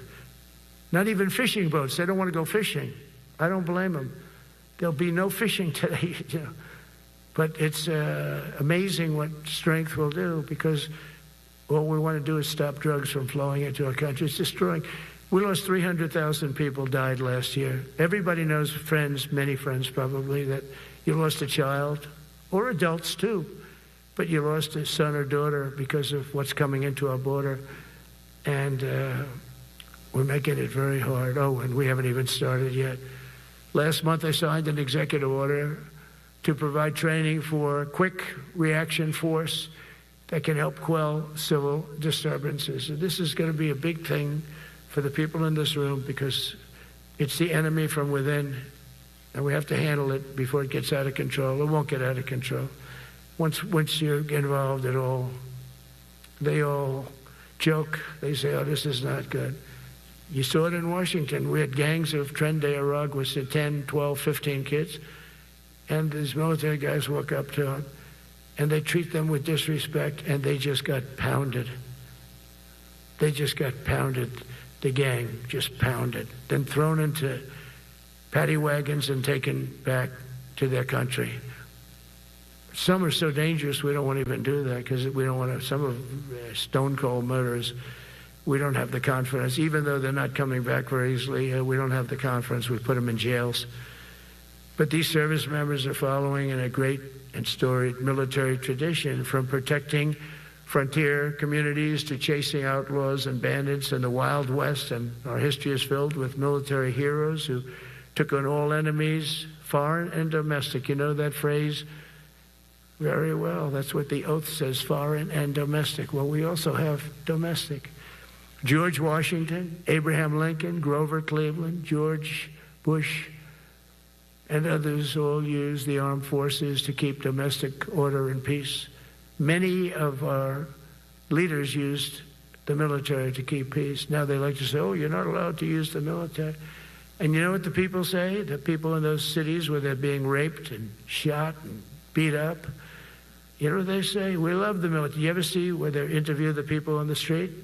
I've never seen somebody say they don't, unless they're radical and paid off, because a lot of these insurrectionists are paid by whether it's Soros or other people, but they're paid by the radical left. So today I want to thank every service member from general to private who has bravely helped us secure the nation's capital and make America safe for the American people. It's amazing. The whole world is watching.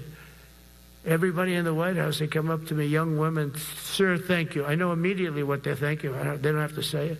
They walk to work now to the White House. We haven't had a crime in Washington in so long because we got the careers. We call them the careers. We got these lunatics out, and they'll never be any good. You know, I hate to tell this to the liberal media. You could spend time with them. You could do whatever you want. You could send them to the finer schools, which they couldn't get into anyway, mentally. They couldn't get in, but no matter what you do, they'll never be good. They're bad. They're career criminals. I don't know, maybe they were born that way.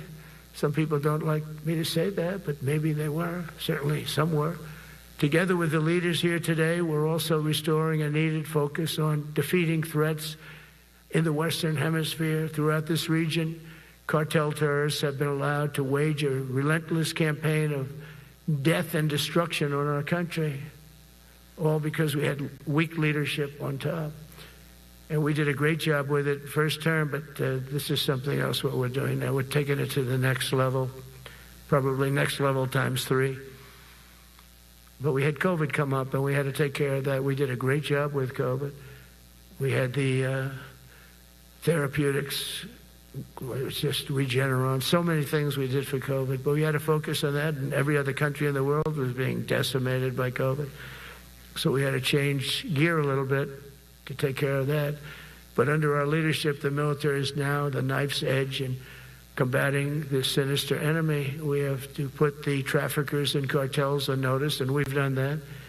And we've put them, a lot of them, we've called them a terrorist organization, which is actually a big thing to do. Nobody's done it, but I've done it with a lot of them. It gives you a tremendous advantage.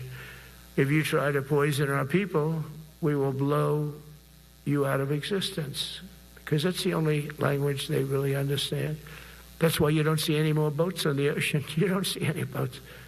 Around Venezuela, there's nothing. As president, I will never hesitate to defend our people from threats of violence, from the horrible plague that's taking place from within. The Iran nuclear power, the Iran, all of the great power that we thought existed, we blew it out to kingdom. We took advantage of it, and we just really took advantage of it, and it was a beautiful thing to see, and that's what military power can achieve. That's why I chose Raising Cane. He's fantastic, by the way. I hope you all agree. If anybody disagrees, could I please have your hand? Who disappears that Raising Cane is no good? Just raise your hand. I don't see any hands raised. All right. That means you're okay. That means that he's okay now, but I saw his results. You know, he took out ISIS. I was told it was going to take 4 years. It took 4 weeks. I went to see him, and he took him out in 4 weeks, knocked him out, knocked him to hell. And I was told by military people it was going to take 4 to 5 years to do it. And I don't even know if we'll have it then, sir. These were the Washington generals. I call them the television generals. But Raising Cane did it in 4 weeks, took out 100% of the ISIS caliphate. As a result of these actions and many others since my inauguration, we're witnessing the triumphant return of peace through strength. We have great peace through strength. America is respected again as a country. We were not respected with Biden. They looked at him falling downstairs every day. Every day the guy's falling downstairs. He said, it's not our president. We can't have it. I'm very careful, you know, when I walk downstairs, like I'm on stairs, like these stairs, I walk very slowly.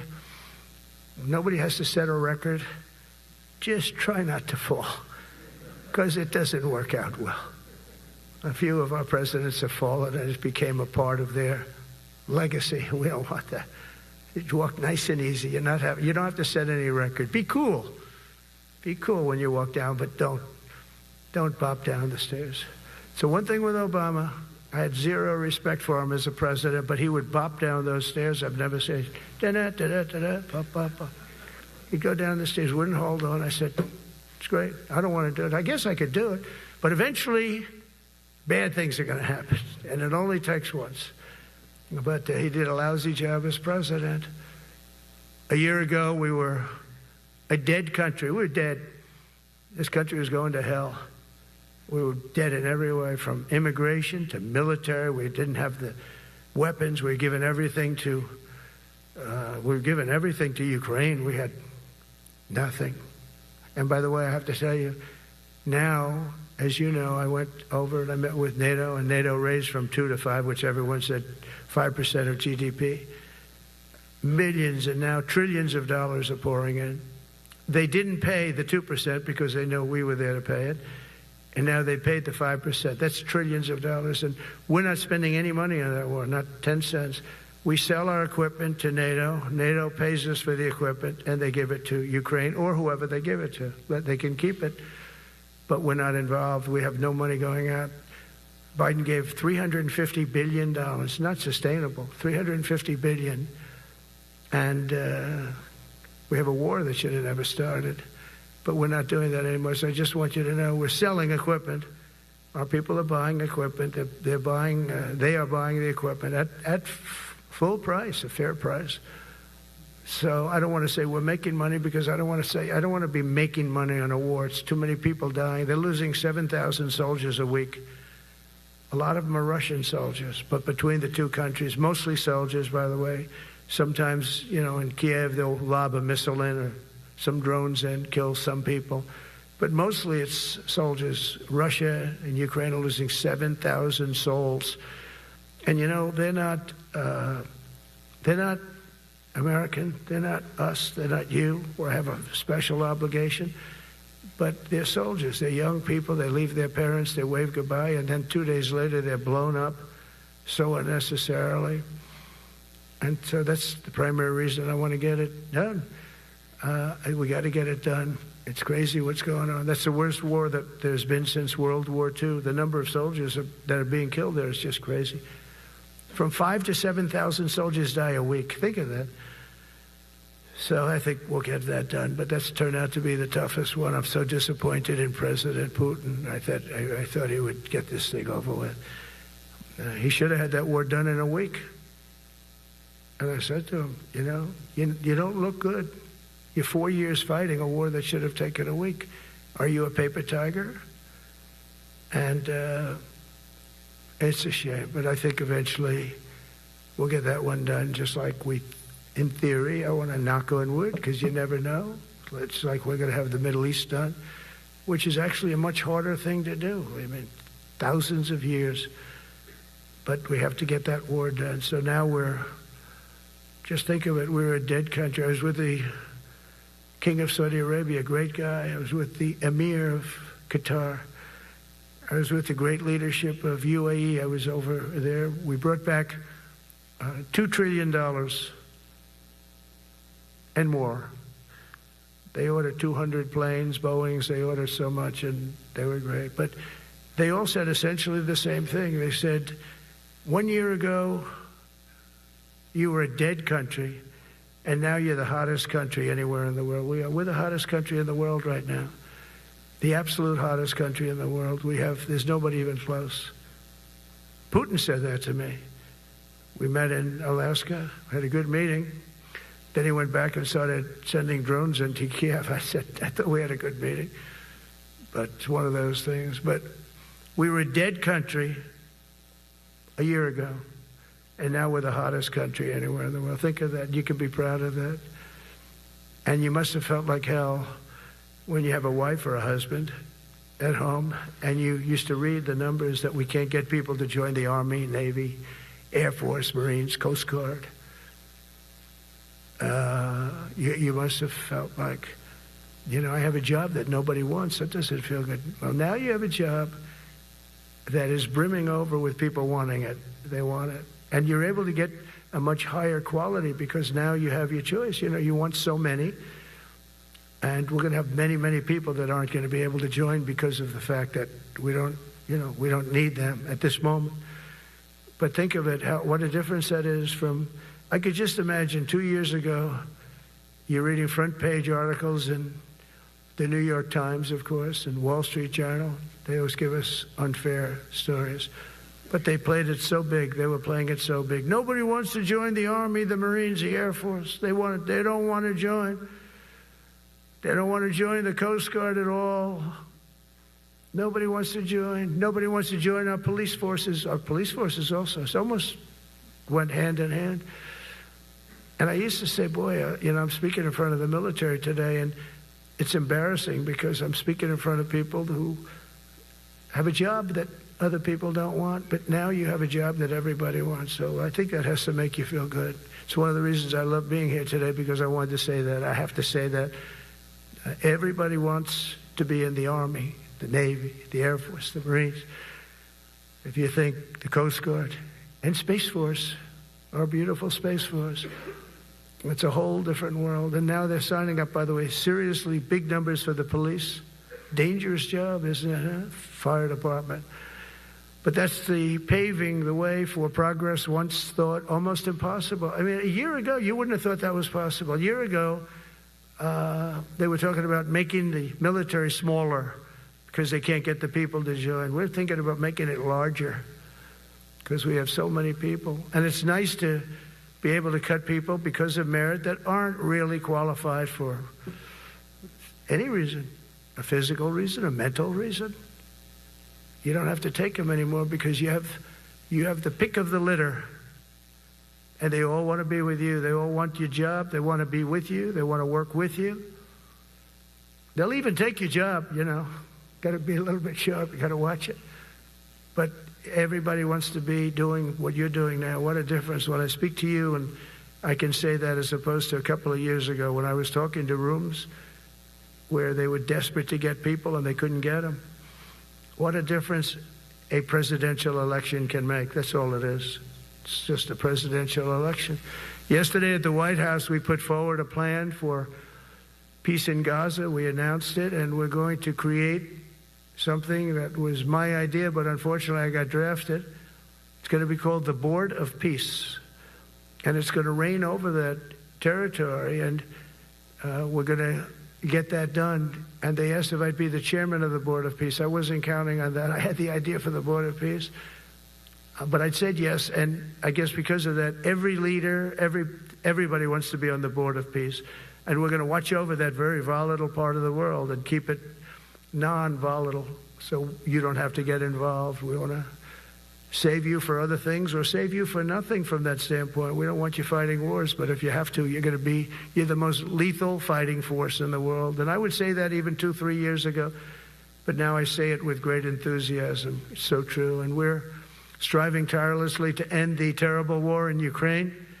And as you know, we're also working hard to get the allies to share more of the burden of our defense. Much of that has really already taken place. But all NATO members have committed to the increase that I talked about. Think of that. That was unthinkable. It used to be 1%, then we got it up to 2% in my last term. And they did not like it. And now I got it to 5%, and I get along great with all of them. In fact, they call me the president of NATO. I said, I don't think so. But they're great. They're great people, and they're spending a lot of money, and a lot of money that they should have been spending in the past. But I think Putin was a wake-up call for them, really. We're now selling large quantities of American-made weapons to NATO, and we're getting really fair pricing. We're making a lot of money. It's my hope that from Europe to Asia to the Middle East, our allies will make similar commitments to increase their military capabilities. And this will greatly strengthen our alliances, and also it will make war far less likely. If you're a strong presence like we are such a strong presence now. And I go around bragging about that. I said, we have the strongest military anywhere in the world. I say it. You never heard Biden say that. You never heard him say anything. But you never heard him say, did you ever hear him say, we have the strongest military? He doesn't say that. I say it. We have the strongest military anywhere in the world. We have great leadership. And I'll tell you, Pete and General Kane, and all of the people that I've met that have been lifted up in rank. And we got many of them out of here, too, I'll be honest with you. Didn't like doing it, but we got many of you out of here because we weren't satisfied. We know everything about everybody. It'll also help the United States rapidly rebuild our defense industrial base. Each of you can play an important part in getting allies to do their part. So to that end, Secretary Hegseth will soon be announcing major reforms to streamline military acquisitions and expedite foreign military sales. We have tremendous numbers of countries that want to buy our equipment, and, you know, in many cases it takes too long. They have backlogged. We're backlogged on all the equipment, which is something that's new to us a little bit. And I told those companies, you better get your ass going, because we're selling you a lot of equipment. We're getting countries to buy your equipment. You got to produce the equipment. Some of the countries, I'm not going to mention, but some of the countries are buying a lot. And that's a good thing. They're on our side. 95%. I'll never say 100% because it can always turn, right? You know about that. But they're on our side. The problem is we have to get the companies that make this equipment, and we make the best equipment in the world, but they got to make it faster. We have orders for the F-35. We have orders for everything. The new F-47. We have orders for everything. They got to make it faster, a lot faster. Ammunition they have to make faster. In the coming months, we'll be making even more historic announcements to fully embrace the identity of the Department of War. I love the name. I think it's so great. I think it stops wars. The Department of War is going to stop wars. If we are as ruthless and relentless as our enemies, the United States Armed Forces will be totally unmatched in the future. We have a group of enemies that are very ruthless and very smart, but they can't match us. They can't match us. They don't even come close to matching us. Again, you know, it's very important for me to say we have the greatest military in the world, but we make the best equipment in the world. I watched our anti-missile missiles. I watched our Patriots just knock things out like a needle, hitting another needle on the stage. There's a needle up there, and you send another needle up, and it hits it every time. During the war, we went 14 for 14. We had 14, this is with Iran, we had 14 missiles coming at us. All 14 were knocked out of the sky, every one of them. We make the best equipment. From Sparta to Rome, to the British Empire, to the United States of America, history has shown that military supremacy has never been simply a matter of money or manpower. At the end of the day, it is the culture, spirit of our military that truly sets us apart from any other nation. Our ultimate strength will always come from the fierce people, and those brilliant people with such pride, and the unbending will and the traditions of excellence that have made us the most unstoppable force ever to walk the face of the earth. And that's what we are. Remember, we never want to use it, but we have the most powerful nuclear capability, and I call it nuclear deterrent of any other country. Nobody close. The men and women in this room inherit the legacy built and won by Washington and Jackson, Grant and Pershing, Eisenhower and Patton, Nimitz and LeMay. We carry forward the majestic military heritage passed down from father to son, soldier to soldier, and one generation of warriors to the next. You are warriors, you know that, right? You're great warriors. Well, you wouldn't be in this room. You're the best of the best. From Concord Bridge to Fort McHenry, from Gettysburg to Manila Bay, from Normandy to Sicily, and from the jungles of Vietnam to the dusty streets of Baghdad, America's military has charged into hellfire, climbed up jagged mountains, crossed roaring oceans, and thundered across open deserts to defend our flag, our freedom, and our homeland. Nobody does it like you.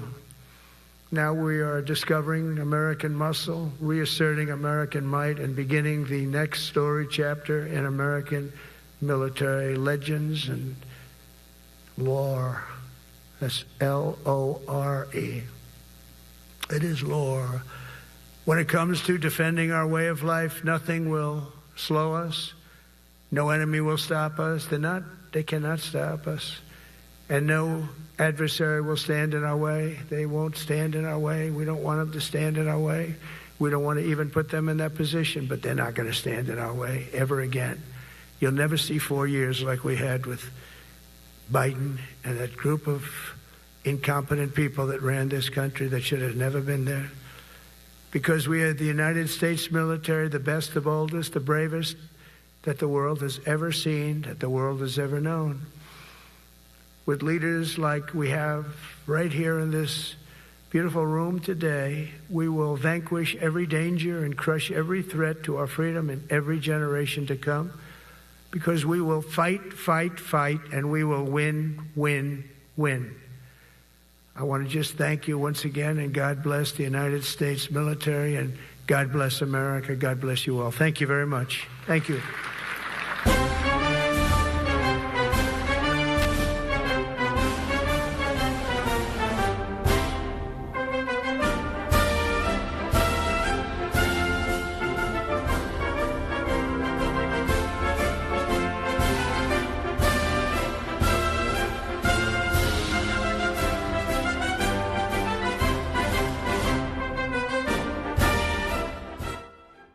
And there we have the remarks by President Trump as he addressed top military leaders there in Quantico, Virginia, speaking for more than an hour, talking about the warrior ethos, among other topics as well. We did want to let you know you've been hearing from Secretary Hegseth and President Trump talking about the Department of War. We did want to share with you that while legislation has been introduced in both chambers of Congress to formally change the name, at this point in time, the department still officially known as the Department of Defense. So we did want to share that context with you as we were hearing from President Trump and Secretary Hegseth. You can see that the military leaders now standing at attention as President Trump has exited the stage. And as we continue to take a live look at this, we were anticipating President Trump to be making a major announcement in the Oval Office at 11 a.m. You can see right now. For months, I've been reading articles and commentary about how much President Donald Trump and his family are enriching themselves off of the presidency. I'm David Kirkpatrick. I'm a staff writer for the New Yorker magazine. No one I talked to could put a figure on it. No one could tell me just how much he'd made. And at the same time, I was increasingly puzzled that more people didn't seem to care, that the public more or less was shrugging at the way the Trump family was monetizing the presidency. So I set out to try to come up with a number, to try to count for myself how much money the Trump family was making more or less off the presidency, money that in some way depended on his status as president.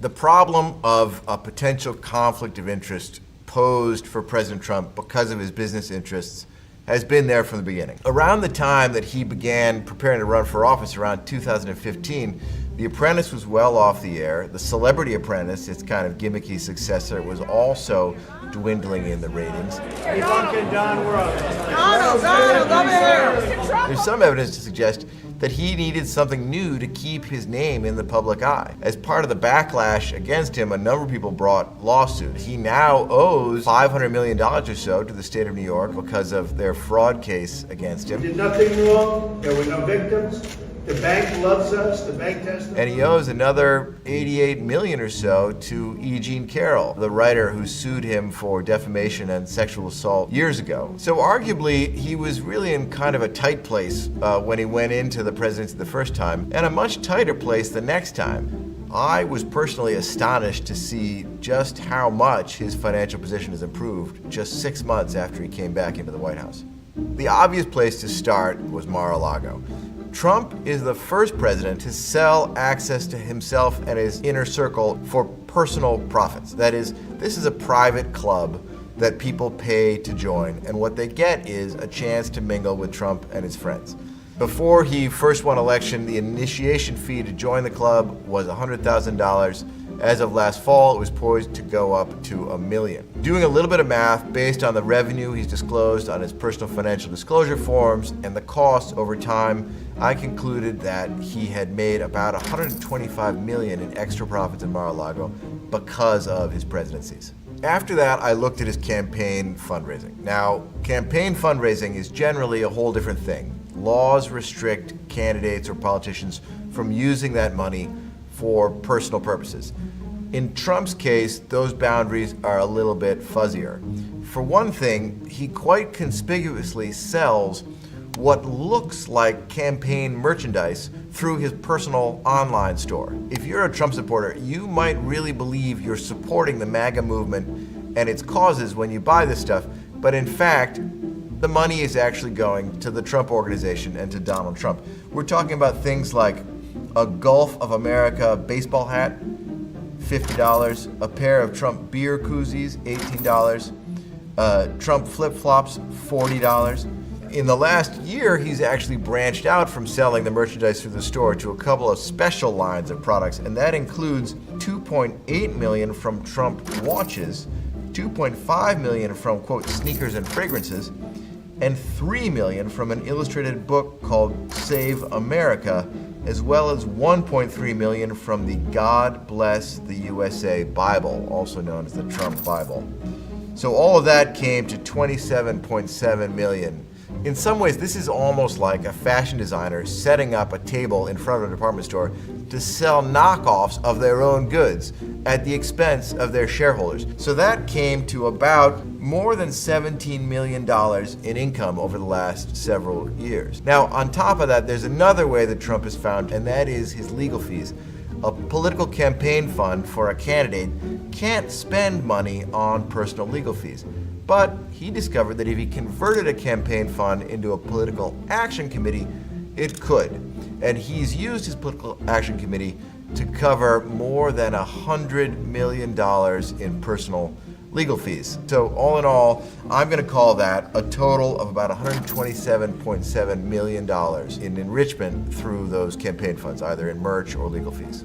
Next, I looked at the DC Hotel, the Trump International Hotel in Washington, which during his first term was really the biggest subject of allegations of corruption or financial enrichment. This is the most coveted piece of real estate in Washington, D.C., the best location. What I found there was, all in all, those allegations were overblown.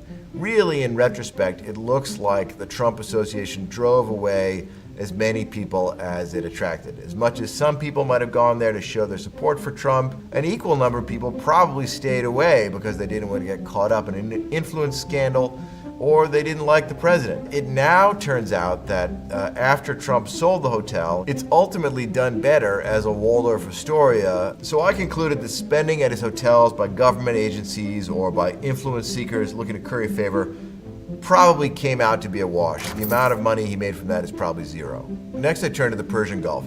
The Persian Gulf has been a key locus for a lot of the Trump money-making. In retrospect, the Persian Gulf always posed a kind of ethical challenge and financial opportunity. Do you think Biden would be doing it? I don't think so.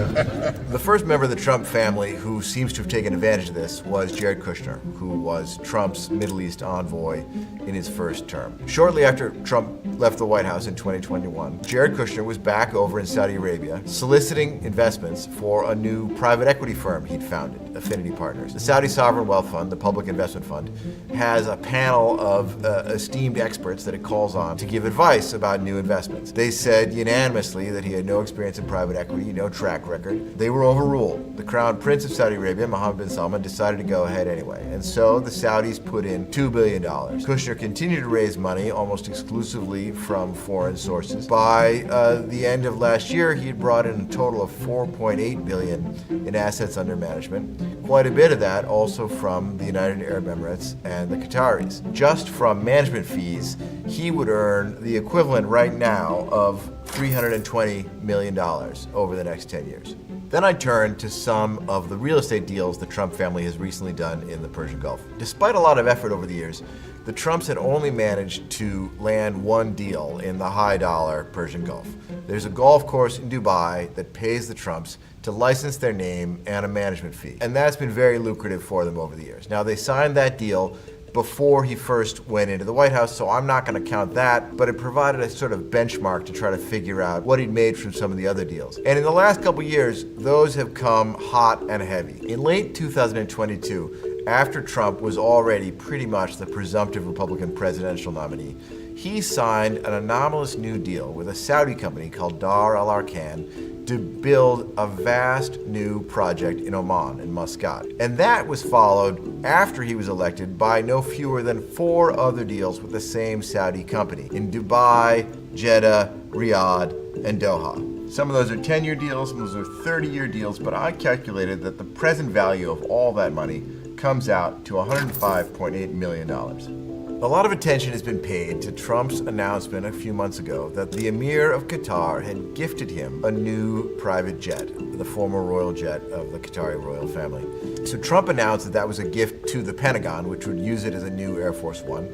But when he left office, he said it would then pass to the Trump Presidential Library. Realistically, no other president would have gone to the Persian Gulf and come back with a free gift of a private jet. And there's no doubt that the Qataris would not have given him that private jet if he wasn't the president of the United States. Right now, according to the New York Times, its value on the used jet market is about $150 million. A lot of the Trump real estate deals are legitimate in the sense that they were the business the Trumps were in before he ever got into politics. I always consider myself a deal junkie. I call it a deal junkie, but the recent deal in Vietnam is a different story. When polls show that Trump was almost certain to return to the White House, the General Secretary of the Vietnamese Communist Party, who rules the country, To Lam, visited New York. And while in New York, To Lam oversaw the signing of an agreement for a new golf resort. That's a golf resort to be built in cooperation with the Trump Organization, licensing the Trump name. We don't know how much that project is going to make. It's very, very large, including 54 holes of golf. It'll occupy a space 3 times as large as Central Park. Trump has already reported $5 million in licensing income. So I figured conservatively, over 10 years, we can assume it's going to bring in at least $50 million. The present value of that to Trump is about $40 million. The next section I'm going to call the corporate squeeze. In the past, presidential nominees or presidents have never filed lawsuits against media companies. It seems like an unfair use of power. Nonetheless, President Trump, who had really a very dismal record at suing media companies in the past, throughout his career, he's filed about a dozen lawsuits that have either been dismissed or withdrawn against media companies of one kind or another. Because when somebody says something, I think you have to refute it, right? $15 million from ABC News, a payment of $22 million from Meta, the parent company that owns Facebook, a payment of $10 million from X, formerly known as Twitter, and a payment of $16 million from CBS News, a unit of Paramount. Boy, look at all the cameras back there. That's a fake news. On top of that, he and his wife have also sold to Amazon.com the rights to make a movie of her life. Amazon agreed to pay her $40 million to make that movie. Her cut comes out to about $28 million. That's money that he can use to support his post-presidential lifestyle. So all in all, I added up these payments from various corporations, and that comes out to another $91 million. Now, Truth Social. Arguably, Truth Social, his social media platform, would not exist without his tenure in the White House. And he continues to use presidential statements made over Truth Social to draw customers to the platform. Its user base is basically his MAGA supporters. So definitely that's in the column of presidential profits. But how much is it worth?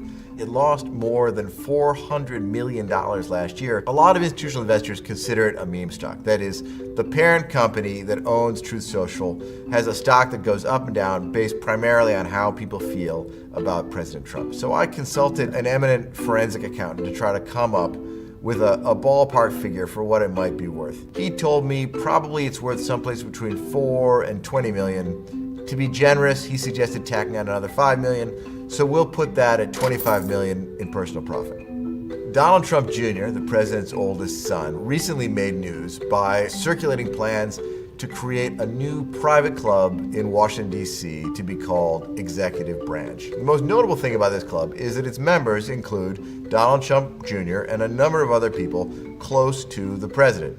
At an opening party in June, they drew at least 7 cabinet members. The club made a lot of headlines by asking for initiation fees that range as high as $500,000 a person. 20 founding members paid that high initiation fee. Another 180 or so initial members paid a much lower initiation fee of about $100,000. They said to me convincingly that probably they don't really expect to make money, that their operating costs will pretty quickly burn through all of that. I'm not going to add that money to the Trump's personal profits.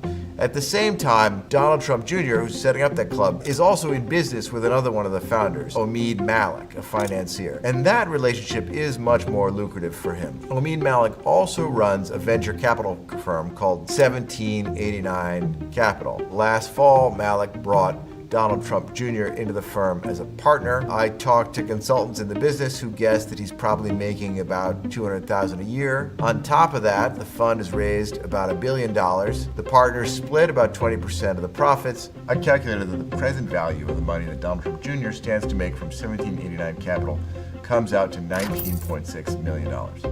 Much of the money that the Trump family has made in recent months has come in the form of crypto, which is something that the president himself used to be quite skeptical of. The United States will be the crypto capital of the planet and the Bitcoin superpower of the world, and we'll get it done. He got into releasing NFTs, non-fungible tokens. America needs a superhero. I'm doing my first official Donald J. Trump NFT collection right here and right now. They're called Trump Digital Trading Cards. Trump got into this business in 2022 and began selling a variety of cartoons of himself. Trump, as a biker with a guitar, Trump as a muscly superhero. We calculate that with another NFT sold by his wife, that comes to $14.4 million.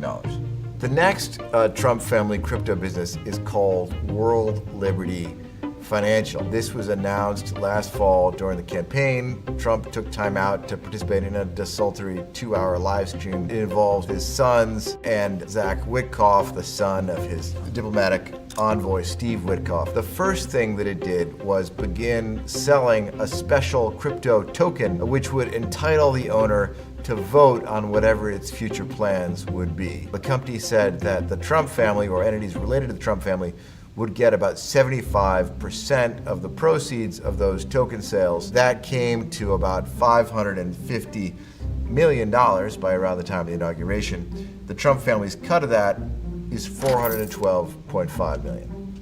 Another way that the Trump family has made money off of crypto has actually taken them back to the Persian Gulf. Zach Witkoff announced a few months ago at a conference in Dubai that a company owned by the royal family of the United Arab Emirates was going to buy $2 billion of what's known as stablecoin from World Liberty Financial. Now, stablecoin is a special kind of crypto that's supposed to basically replicate the value of a dollar. Between the time when they sell the stablecoin and take your dollar, they can invest it and earn a little bit of interest on that money. At current treasury yields, more than 4%. The Emirati investment of $2 billion is a profit opportunity for them as long as the stablecoin is not redeemed. Importantly, the Emiratis bought that stablecoin in order to use it to invest in another crypto company, Binance. Binance controls when that stablecoin is redeemed. I'm going to assume that Binance is not going to redeem that stablecoin while Trump is still in the White House. I calculated that by the time Trump leaves the White House for the second time, World Liberty Financial will have made more than $280 million in interest on the deposits behind that stablecoin. The Trump family's cut of that is about $168 million. After that deal was announced, another Emirati entity, a foundation, kind of a shadowy foundation, called Aqua One that no one knows much about, also announced that it was going to spend $100 million buying World Liberty governance or voting tokens. 75% of that goes to the Trumps. So all in all, that's $243 million in crypto money that the Trump family has made from the United Arab Emirates. What is now known as American Bitcoin started out as a partnership between the Trump brothers and a small securities firm called Dominari. Dominari and the Trump brothers set up a joint venture that was going to invest in data centers. It was going to be owned 1/3 by Dom and Ari, 2/3 by the Trump family. About a month after they announced it, however, it took a different turn. This Bitcoin mining company, Hut 8, contributed $100 million of equipment to this joint venture that the Trumps had set up with Dom and Ari. In exchange, Hut 8 is going to own 80% of the venture. Since the Trump brothers had 2/3 of that joint venture, they now have about 13% of the new company. So the Trumps, through this complicated transaction, have come away with an ownership interest equivalent to about $13 million in Bitcoin mining machinery.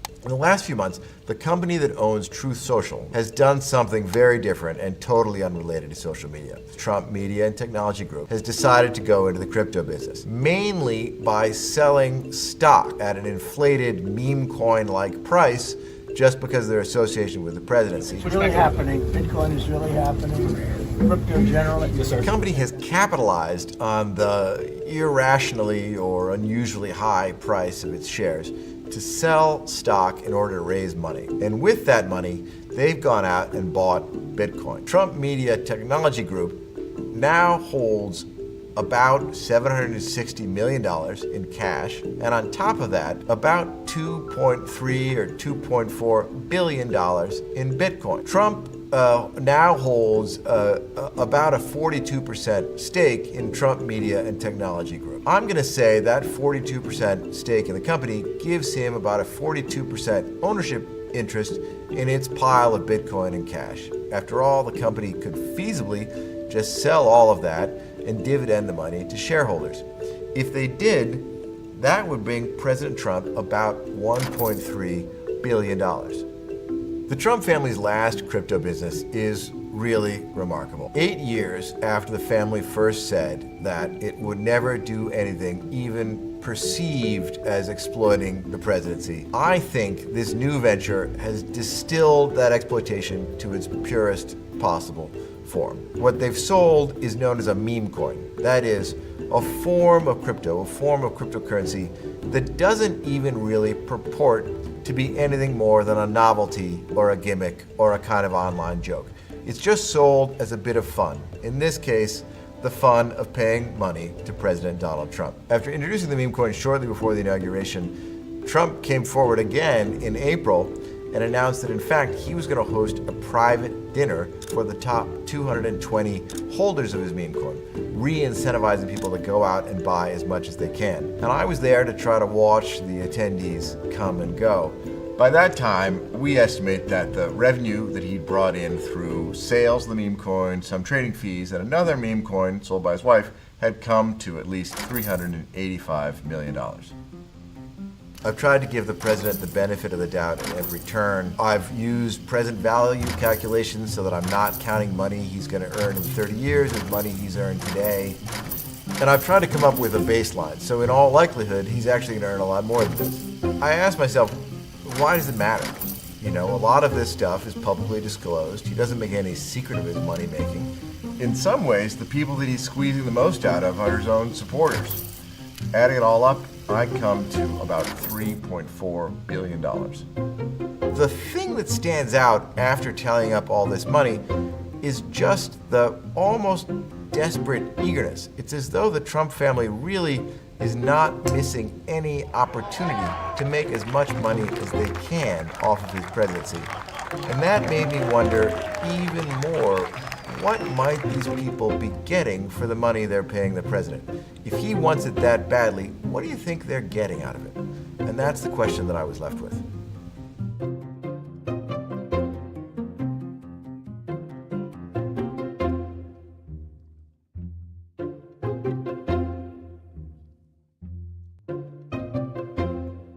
Over the weekend, we received numerous confirmed reports of federal agents from ICE and Customs, Border Patrol, abusing their power, intimidating innocent civilians, and waging war on our people. All of this has been aimed at causing chaos and mayhem in the hopes of creating a pretext to deploy military troops against Chicago and Broadview and other suburbs, just as the president is doing right now in Oregon.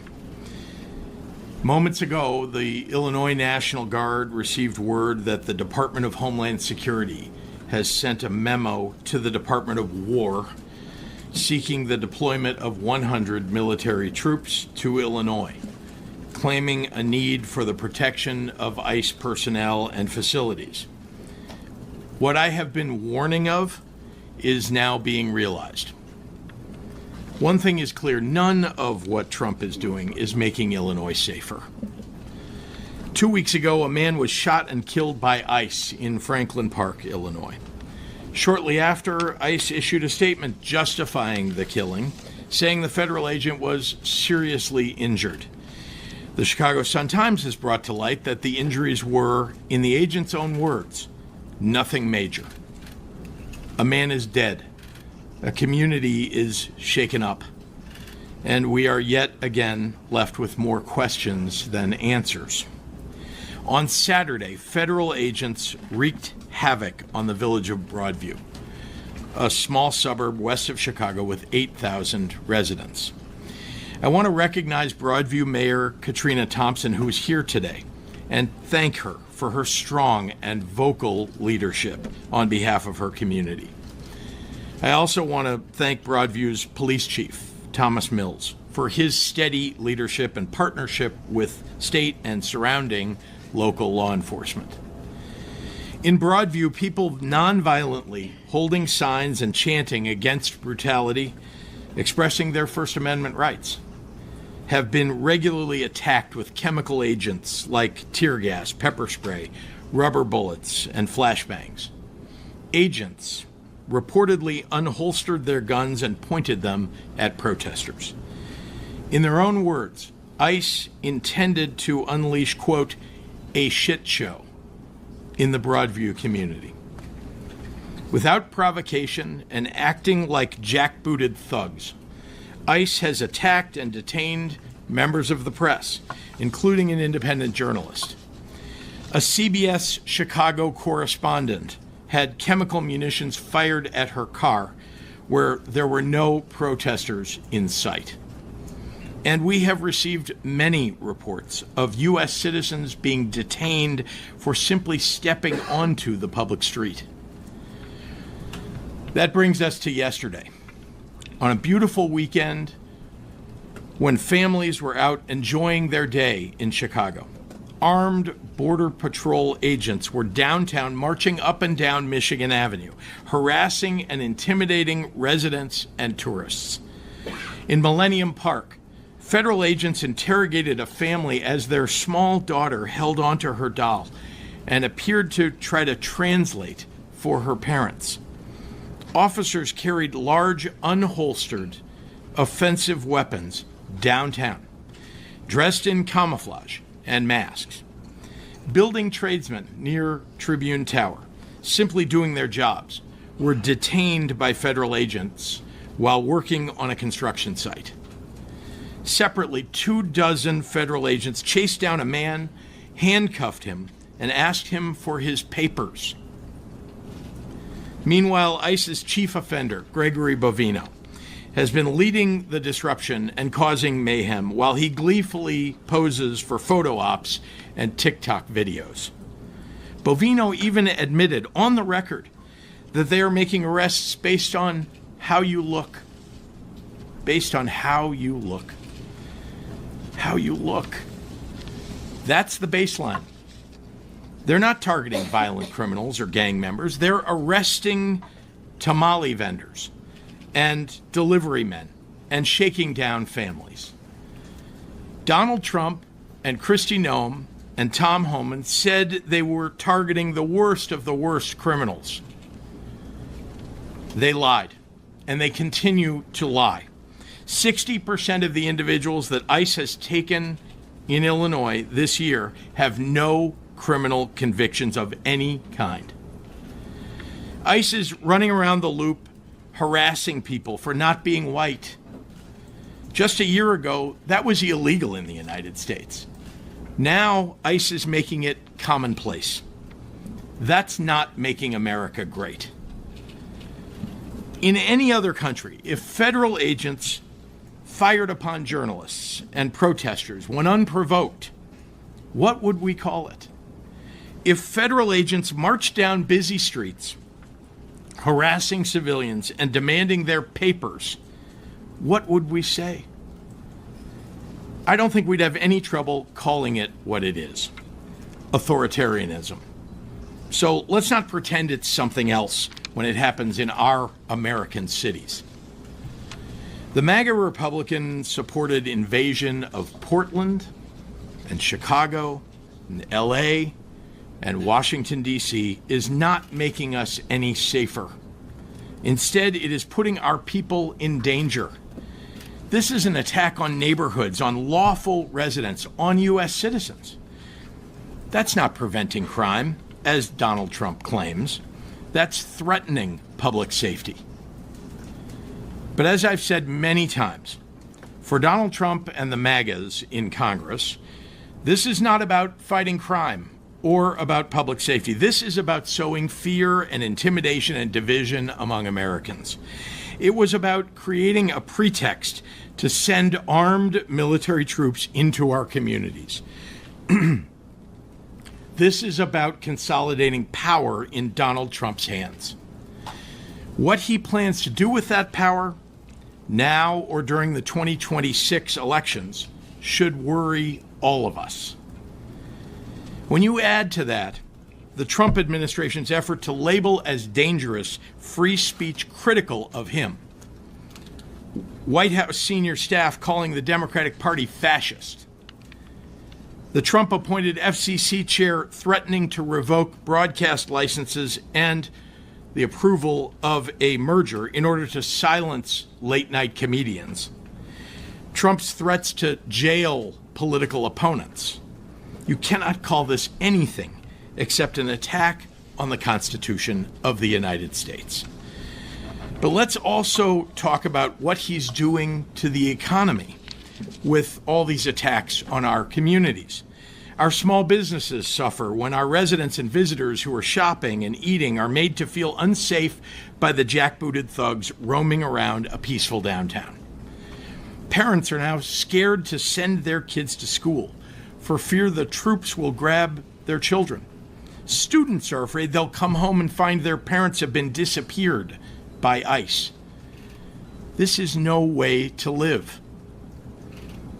We are here together today, elected officials, business leaders, the faith community, law enforcement, educators, community organizations, united in our opposition to these flagrant abuses of power by the federal government. With one voice, we are telling this unwarranted and unconstitutional occupation by ICE and potentially by military troops to get out of Chicago. You are not helping us. Over the past month, I've been all across the city and all across the region, from Bronzeville to Austin to Pilsen to Little Village, talking to residents and to local business owners. Not one of them has asked for armed military troops in our streets. They have all said loudly that there is no emergency here on the ground that requires the deployment of military troops or the use of military tactics. I refuse to stay silent about this and let the slow encroachment of our freedoms and liberties continue unabated. The state of Illinois and all of us will continue to fight this with everything that we have. So, people of Illinois, we need your help. Get out your cell phones, record and narrate what you see. Put it on social media. Peacefully ask for badge numbers and identification. Speak up for your neighbors. We need to let the world know that this is happening and that we won't stand for it. I was surprised and pleased to see that a federal agent in New York was put on leave after he was caught throwing a woman to the ground. Good. Good. That would never have happened, though, if it wasn't on camera. So keep documenting. It could make a world of difference for someone, perhaps for all of us. I look forward to taking your questions, and right now I'd like to hand the microphone over to Mayor Brandon Johnson. Mayor. Thank you, Governor. Of course. Thank you, Governor, and good afternoon, everyone. Good afternoon. I'm grateful to all of the elected leaders here, the community, business, and faith leaders that are joining us today. Many Chicagoans were shocked and appalled to see videos of heavily armed, masked federal agents in our streets yesterday. The reality is that this stunt has nothing to do with public safety. This is about politics, money, and power. The president is using his militarized force the exact way he intended to advance his political goals. He wants to militarize our cities, whether that's through ICE or through the National Guard or the United States Army or armed forces. He wants to provoke conflict so that he can use this as a pretext to send even more federal agents into our city. What we saw yesterday was an absolute disgrace. Families, visitors, everyday Chicagoans were out enjoying our city, and they were met with dozens of heavily armed federal agents aiming to strike fear in our communities. They targeted street vendors and construction workers, just trying to make an honest living. They made a little girl act as a translator as they took her family into custody. These are heartbreaking scenes that have nothing to do with making our city safer. My question to these masked, heavily armed individuals is simple. What could you possibly need an automatic weapon for? The only plausible explanation is that their aim is not to carry out their duties, but instead strike fear in our communities.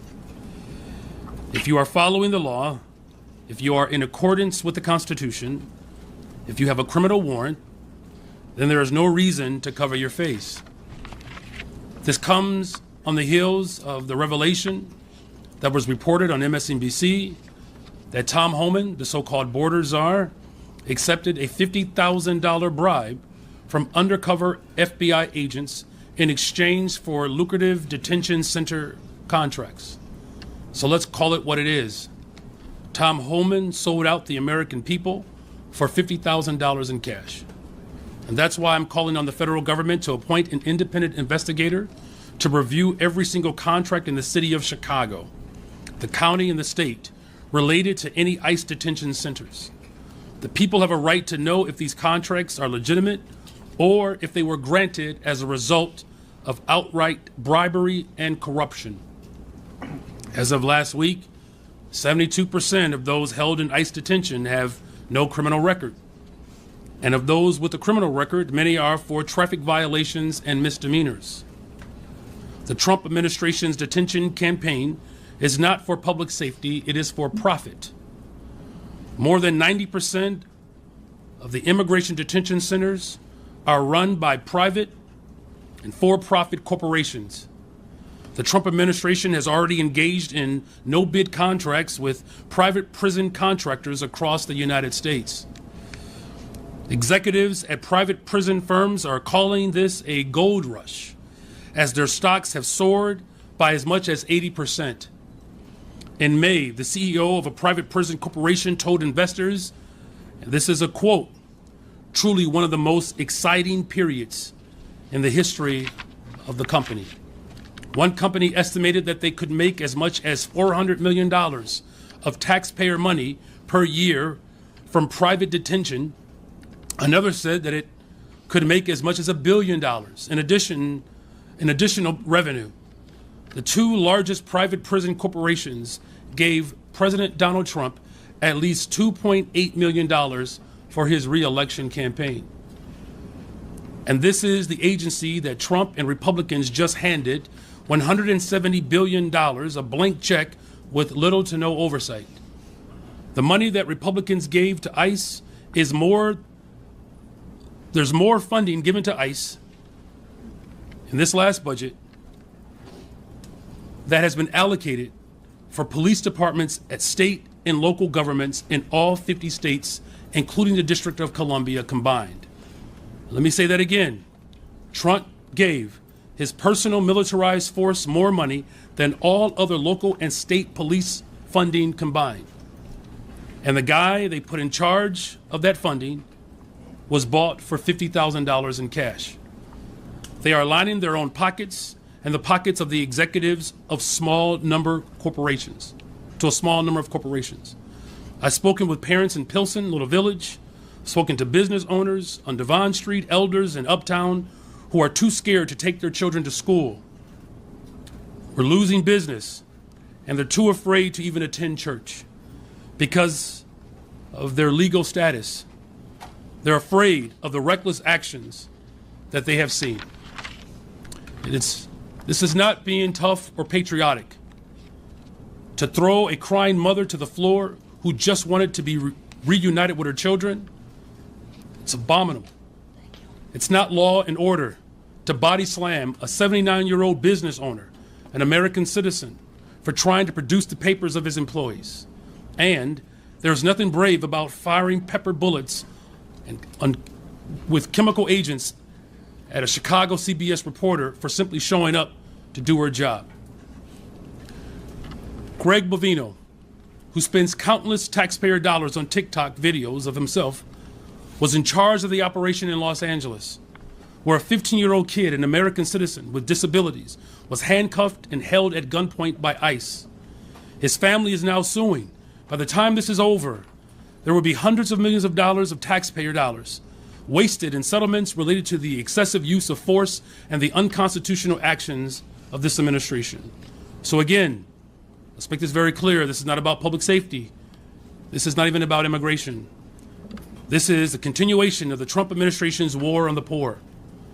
They have cut food assistance, they have cut Medicaid, they have cut violence prevention funding. They have made life harder and more dangerous for poor and working people across this country. They have declared war on poor on behalf of the ultra-rich, and so they can simply funnel our tax dollars to a small handful of billionaires. So we have to make sure that we continue to show our support for the people of this city and for this country.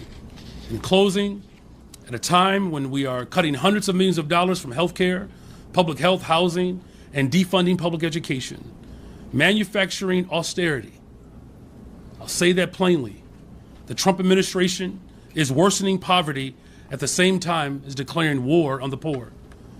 This is an untrustworthy, corrupt, and out-of-control administration that is doing everything in their power to foment chaos in our cities.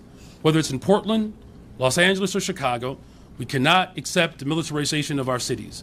We will continue to stand united as a city, as a county, as a state, and local villages to reject any attempts to militarize our cities. I want to be very clear, what we saw this Sunday is not unique. As the governor has indicated, this is happening in villages like Broadview and other places across this country. And so we have to make sure that this is not the last time we express our unified voice to ensure that we protect the interests of all people. And with that, I will turn it over to our Attorney General, Kwame Raoul.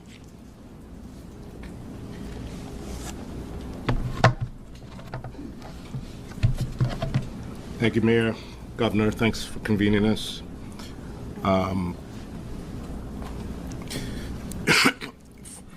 From masked federal agents using tear gas against people exercising their First Amendment rights in Broadview to mask uniformed federal agents carrying automatic rifles as they menace people in downtown Chicago. In downtown Chicago, which is well patrolled by both the Chicago Police Department and the Cook County Sheriff's Office. The images we have seen in Chicago area look more like a region under siege than they do America in peacetime. If it was not clear from before, it should be plain now. The president's goal is to sow chaos, instill fear in Chicagoans and the American people at large. It's also clear that this has never been about fighting crime. Let me state clearly, I am not averse to the President of the United States wanting to be helpful in fighting crime in American cities. I'm not averse to federal law enforcement agencies contributing to fighting crime in American cities. fact, we have had a great history of collaboration with those federal law enforcement agencies that are trained to fight crimes on the local level. However, if the president were sincere about fighting crime, he would devote more resources to those federal law enforcement agencies with whom we have partnered with, which we have had a great working relationship with, instead of either cutting their budgets or reassigning their agents to doing immigration work instead of crime-fighting work. He would not be cutting funding from community violence interruption. He would not be depriving victims of crime of the resources they need based on unrelated immigration criteria. Instead, he's federalizing the state of Oregon's National Guard. And as the governor laid out, he's following the same pattern that he followed in Oregon, and we just received a memo, same steps that were followed in Oregon. The mobilization of the military isn't just an ineffective strategy to address crime, it is illegal. That is why I stand in solidarity with my colleague, Oregon Attorney General Dan Rayfield. We've been in contact over the weekend as well as earlier this morning, who filed a lawsuit yesterday against the Trump administration's mobilization of the National Guard there. The 10th Amendment preserves states' sovereignty to enforce state laws as they see fit. The Posse Comitatus Act, as I've stated before, limits the federal government's ability to use the military for domestic law enforcement. A judge in California recognized that fact earlier this month. And the militia clauses of the United States Constitution give Congress sole authority to decide what factual circumstances allow the president to federalize the National Guard. They don't exist here.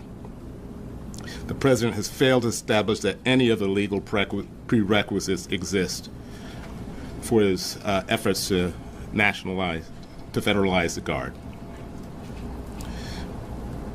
Which is why litigation challenging these efforts is now pending in multiple courts. And if the evidence follows, if the pattern follows what we've seen in Oregon, he should expect a legal challenge here as well. As a matter of fact, this afternoon, we're filing a lawsuit challenging the administration's unlawful reallocation of more than $100 million in public safety and disaster relief funds away from Illinois and other states around the country. These funds, under the Homeland Security Grant Program, help states protect against acts of terrorism and are a critical source of money for networks of police departments, fire departments, emergency services, and public works departments across the country. In this latest action by the administration, the cut to Illinois funds alone is over $30 million. None of this chaos and none of these acts make us safer. To be clear, our U.S. Constitution is still the law of the land. It is generally unlawful for people to be subject to detention or search without probable cause or reasonable suspicion to believe that a crime has been committed. Due process is still required when someone is deprived of their liberty.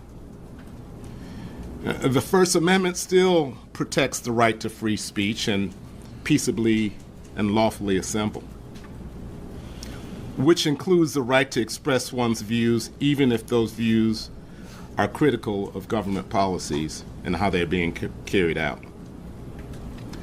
That said, it is important to note that protesters must also comply with applicable laws. For example, the First Amendment does not allow for protesters to assault, intimidate, interfere with an officer of the United States government or local government while they are engaged in their performance, or to obstruct or impede federal civil immigration vehicles or enforcement operation. Clearly, this deployment of the federal officers into our well-policed central business district is meant to provoke Chicagoans. What the president is hoping to do is foment chaos by inciting out-of-control protests. So I urge Illinoisans, don't take the bait. There is no emergency in Chicago. Don't help him create one. Exercise your First Amendment rights, but do so peacefully, without violence or destruction of property. If you see what you believe to be civil rights being violated, use your phone or camera to document it, to bear witness. My office is monitoring these images, and so are legal and civil rights organizations around the city, the state, and the nation. I'm here to say that no president can flout the Constitution. The rule of law matters in the state of Illinois, and we will not hesitate to preserve it. At this time, I'd like to pass the mic to County Board President Tony Pretman.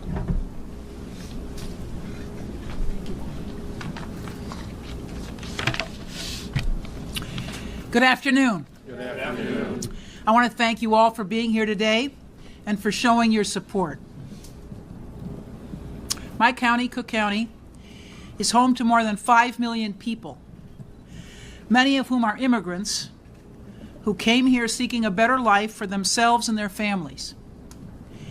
Yet today, many of our friends, families, and neighbors no longer feel safe at home, at work, or in public spaces. Federal decisions to militarize ICE activity have set a dangerous precedent. ICE agents are wearing masks, breaking into homes, and carrying weapons in downtown areas. These actions have created fear and chaos across our region and are designed to intimidate our residents. ICE agents have fired tear gas, pepper spray, and rubber bullets at protesters and journalists in Broadview. In Chicago, agents in tactical gear are carrying long guns on our streets. None of this creates safety or security. It only spreads fear. On behalf of Cook County, I stand here today to call for an end to these shameless, appalling tactics. And I want to make clear, as a welcoming county, we will continue to work every day to ensure that every resident feels safe, respected, and valued. Our residents do not want to see masked individuals storming into neighborhoods, terrorizing families, and kidnapping people off our streets. They do not want to see an undocumented father with no criminal record fatally shot in their community. These extreme, un-American, and discriminatory actions by federal agents ordered by national leaders are cruel and unacceptable. Instead of leadership that unites us and invests in people, we see the emboldening of unchecked power. It's clear that federal leaders have no respect for our laws, our values, and are working to undermine the very fabric of our society. The lack of human decency shown toward immigrant families, families who contribute greatly to our culture, our economy, and our communities, is indefensible. And it doesn't stop there. We've seen similar attacks on citizens as well. Plainclothes agents, unmarked cars, and the refusal to provide identification are not signs of transparency or accountability. They're acts of cowardice. Cook County will not tolerate injustice or the inhumane treatment of people who came here seeking safety and the chance to build a better life. That's why I, along with the state and local leaders standing here today, called for accountability and justice. We must ensure that federal agencies act lawfully and respect the rights of all of our people. And now I'd like to bring to the podium Senator Villa.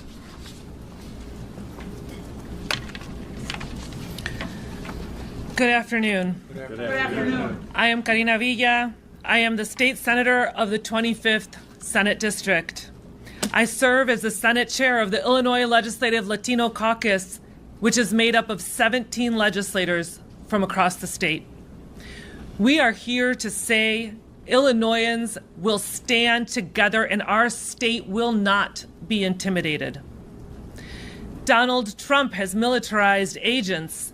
He has sent them to our suburbs like my hometown of West Chicago, to Broadview, and now to our peaceful streets of downtown Chicago. These masked agents are marching through our neighborhoods, masked in technical gear and intimidating families and neighbors who are an essential part of our lives. Let's remember what you have seen. Parents attacked on their way to work, students facing ICE agents on the way to schools, protesters are shot with chemical munitions, the press being arrested. What we are seeing is the First Amendment rights, our First Amendment rights, being eroded by an authoritarian administration determined to dismantle dissent. This is not safety. This is persecution.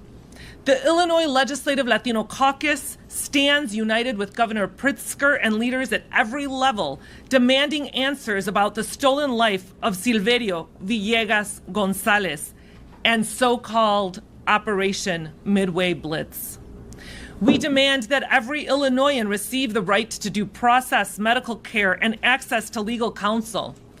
We are delivering on these fundamental rights with the Trust Act and my Safe Schools bill, and we will continue to legislate to make sure that Illinois remains the safest and most welcoming state in our country. Let us be absolutely clear. No president, no agent, no badge is above the Constitution. The powerful display of solidarity from our neighbors and allies on the ground has been a fierce display of resistance and courage. It has shown the true strength of our state. We will not cower. We will not cooperate with cruelty. We will continue to lend our voices to those that the Trump administration is trying to silence. We will continue to record and report ICE activity in our communities, and we will continue to stand up for every vulnerable person in our state.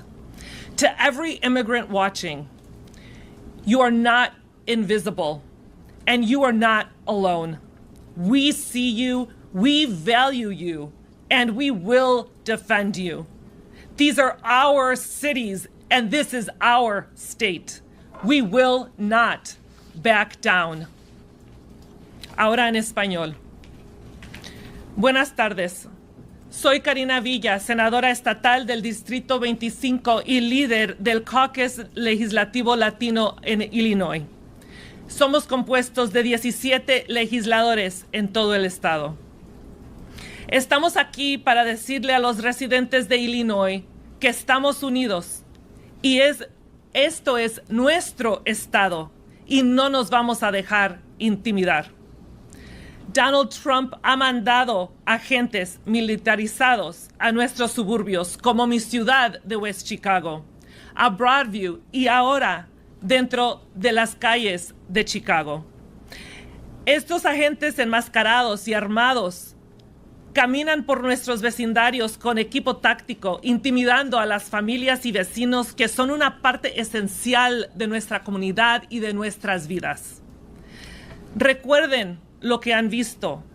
Padres atacados caminando al trabajo, estudiantes enfrentándose a agentes de ICE cuando van a la escuela, manifestantes gaseados y disparados con municiones químicas, periodistas arrestados y nuestros derechos constitucionales debilitados por un gobierno federal autoritario decidido a silenciar a quienes piensan diferente.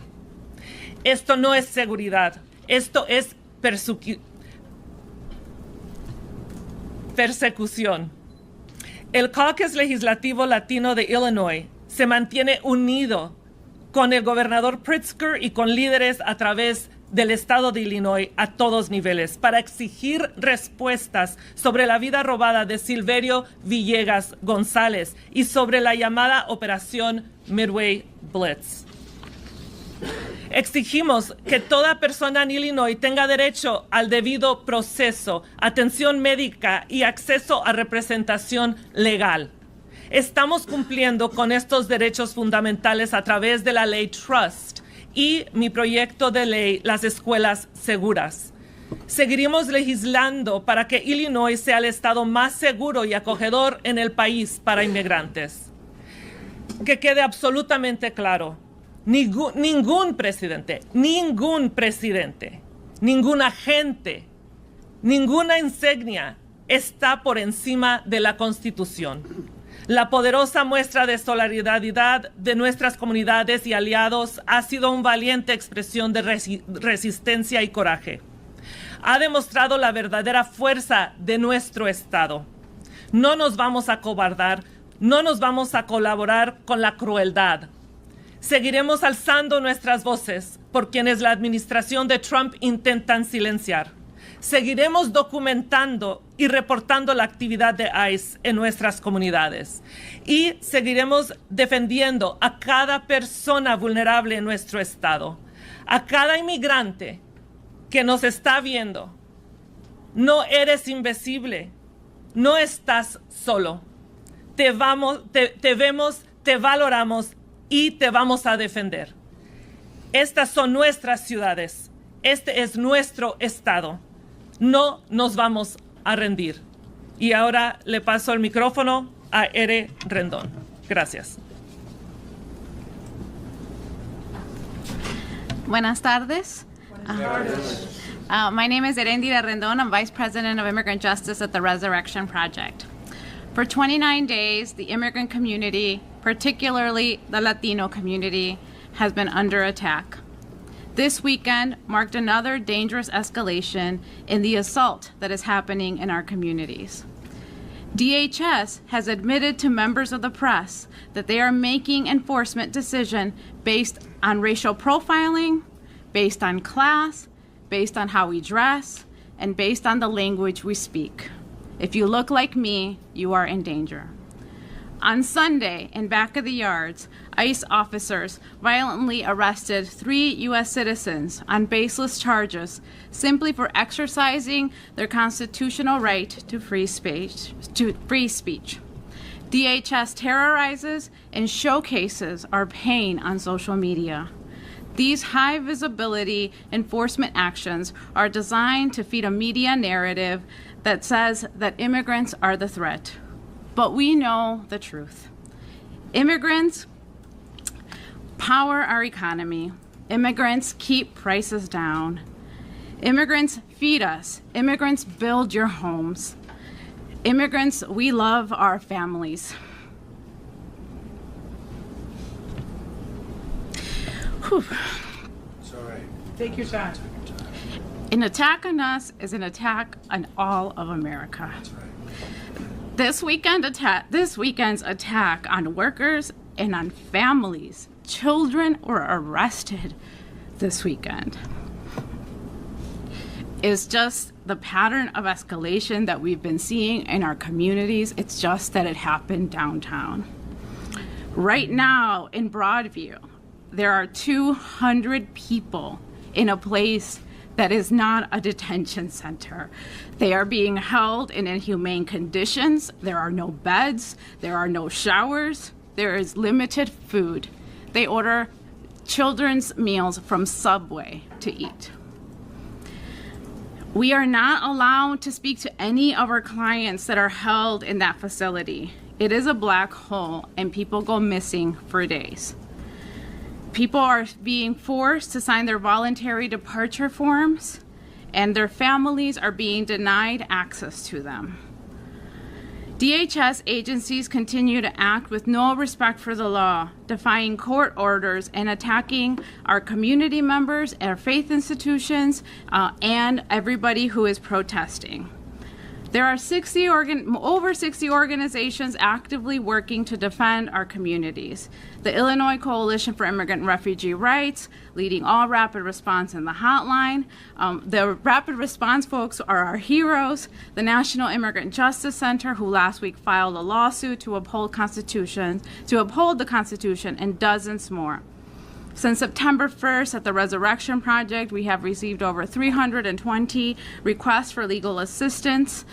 These are undocumented residents, green card holders, and 2 dreamers with DACA. And now even citizens are being arrested. This should concern every single person.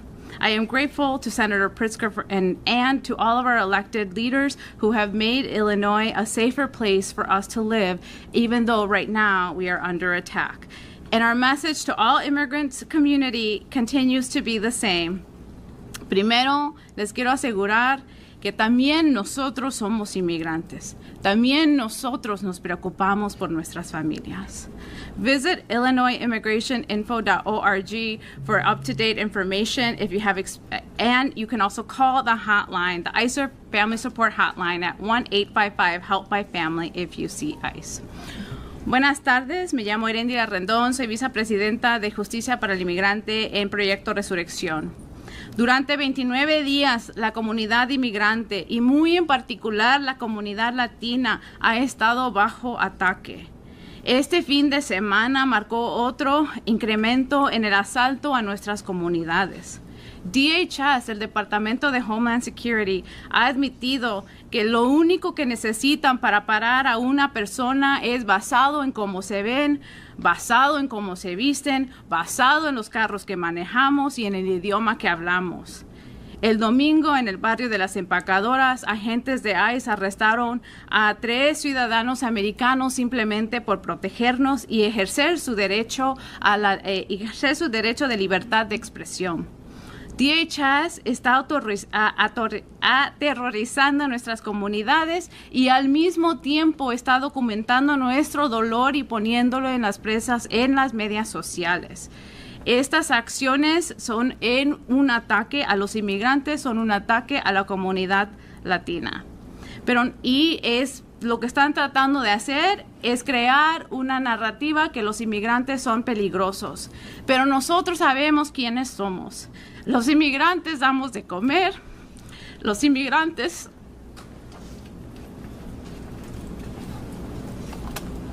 You got it. That's all right. Take your time.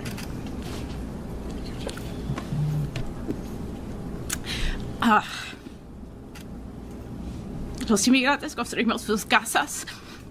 Los inmigrantes limpiamos sus casas. Y a pesar de estos momentos que estamos pasando, tenemos que seguir recordando y ejerciendo nuestros derechos. Hay más de 60 organizaciones que están trabajando lo más que se pueda para poder protegernos. La Coalición Pro Derechos de Inmigrantes y Refugiados de Illinois está liderando toda la respuesta rápida con los héroes que están saliendo y tratando de sacar a ICE de nuestras comunidades. El National Immigrant Justice Center metió una demanda la semana pasada para poder defender nuestros derechos. En Proyecto Resurrección hemos recibido más de 320 solicitudes para defensa legal. Estoy agradecida con el gobernador Pritzker y con tus líderes y nuestros líderes elegidos de Illinois que están haciendo todo lo posible por defendernos en contra de este ataque que estamos viviendo. Nuestro mensaje sigue el mismo. Si ves a ICE, llama a la ayuda de ICER y también puedes visitar a la página illinoisImmigrationInfo.org para más información. Muchísimas gracias y voy a terminar con los nombres de algunas personas que esta semana fueron detenidas. Este mensaje es para Santiago, Manuel, Mara, José, Judith, Yuridia, Marcos, Juan. Estamos con ustedes. Gracias. Now I'd like to welcome Jack Lavin. Good afternoon. Good afternoon. I'm Jack Lavin, President and CEO of the Chicagoland Chamber of Commerce, which represents business of all sizes and sectors across Chicago. First, I want to thank Governor Pritzker for your leadership in bringing this united front of government, business, labor, civic, faith, and community leaders together today. I've long spoke to our shared goal of improving public safety and reducing violence and the importance of true collaboration in that effort. Chicago has made real progress thanks to the leadership of Governor Pritzker, Mayor Johnson, President Preckwinkle, and the collaboration of business leaders, local law enforcement, violence prevention organizations, and our community and faith leaders. That progress is important, not just for families and neighborhoods, but for businesses, jobs, economic growth in every corner of our city. We've been investing in real collaborative solutions, investments by the state and the city in jobs for youth and community violence intervention programs, working closely with the Chicago Police Department, the Cook County State's Attorney, Illinois Attorney General Kwame Raoul, and Senate President Harman, supporting programs like CRED, who are working every day to reduce violence and expand opportunity, and partnering with a coalition of business groups on initiatives to create jobs and programs for youth and community violence intervention programs. We have a lot more work to do, but these collaborations are making a real difference, and they reflect what actually works: constructive partnerships. That is why the sudden deployment of federal Border Patrol agents to Chicago's downtown yesterday is such a concern. We've seen in other cities how the presence of federal agents can needlessly disrupt communities, create uncertainty, and hurt economies. They scare people away from restaurants, cultural events, and our downtown, the heart of Chicago's economic engine. They deter tourists from visiting our city and employees from going to work. The needless uncertainty and unpredictability they bring discourages consumer activity, especially hurting small businesses that depend on steady foot traffic. Businesses in Chicago are already dealing with so much pressure and economic uncertainty between inflation, tariffs, fiscal issues, and other rising costs. The last thing they need is another element of uncertainty to add to their challenges. Let me be clear. Everyone shares the same goal: safer streets, stronger neighborhoods, and a thriving economy. The business community is open to partnership with the federal government, as we have always been. But partnership means working together, planning together, listening to community voices, and supporting the efforts that are already moving us in the right direction. Yesterday's actions were not any of these things, and further escalation like this would be unnecessary. Chicago is a world-class city. I'm going to say that again. Chicago is a world-class city, and any other narrative is false. We are a city of incredible beauty and unmatched strengths, a workforce and talent that are second to none, amazing transportation infrastructure, airports, and educational institutions, and an affordable and great quality of life with our restaurants and cultural institutions. We are on the path to growth and safety through collaboration. Yesterday's actions undermine that progress, create a false narrative, and undercut our shared goals. It risks slowing the very economic activity we need to keep this city moving forward. The best path forward is clear: constructive partnerships and collaboration, not distraction and disruption. We welcome federal engagement, but only if it builds on the trust and collaboration already underway. That is how we will continue to make Chicago safer, stronger, and more prosperous for everyone, and how we will build on the world-class city that we already are. Thank you. And now I'd like to introduce Reverend Sierra Bates Chamberlain.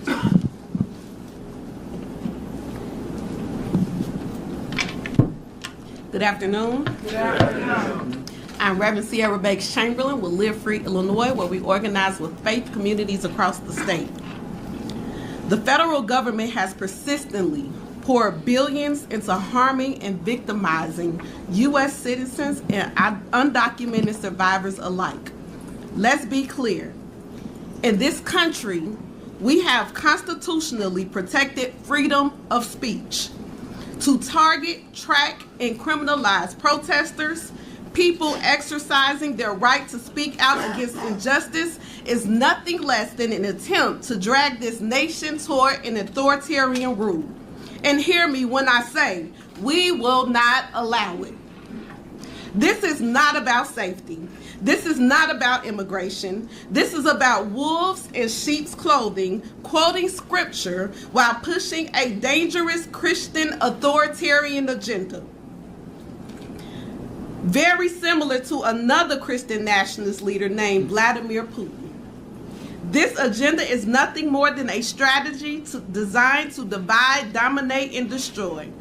Every Illinoisan, every American must see the truth.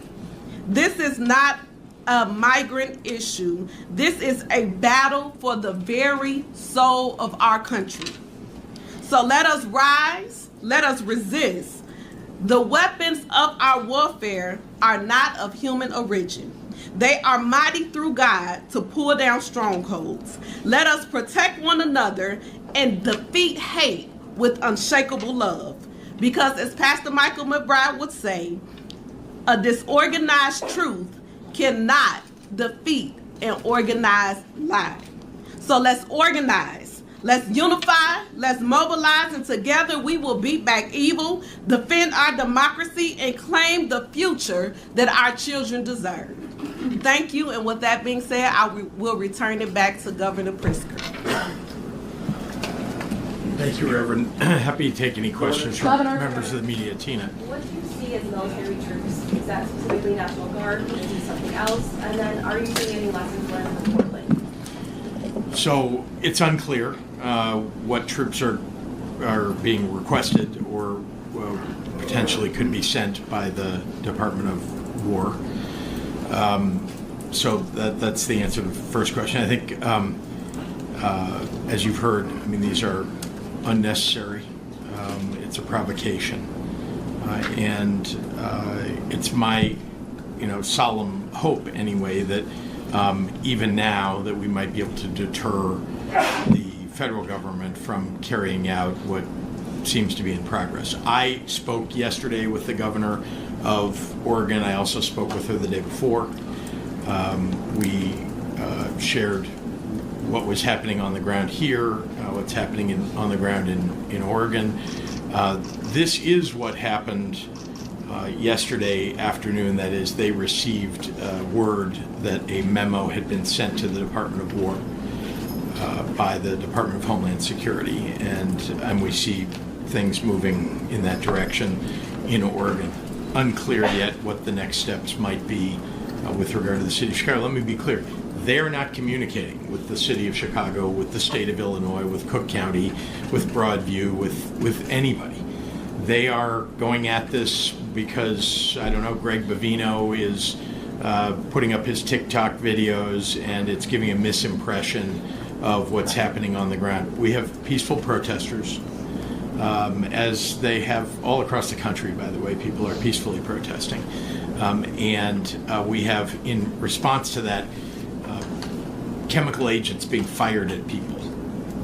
Indeed, people who are doing nothing more than sitting in their cars.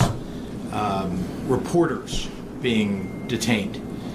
So the provocation is coming from ICE, and with clear intent to have the federal government send military troops. Governor? Yes, Chris.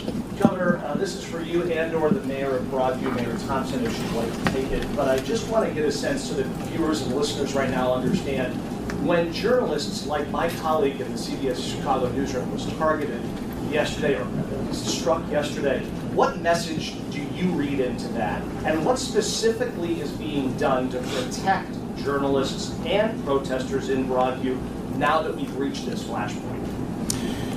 Well, I think that it's clear that there are no rules for ICE, that they literally just believe they have the run of the place, that they can take out their aggression on the people of Broadview, on the people of the city of Chicago, that the federal government and the President of the United States have just given them carte blanche to do whatever it is that they want.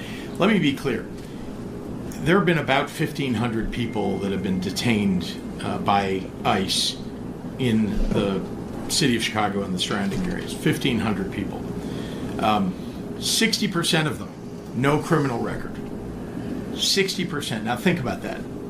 Listen, terrific when they get somebody who's a criminal and take them off the streets. Fantastic. But this is not the way law enforcement ought to be allowed to operate. It's not constitutional to just round up the usual suspects, just to stop people because they're black or brown and demand papers. And if they don't have papers, to detain them and in some cases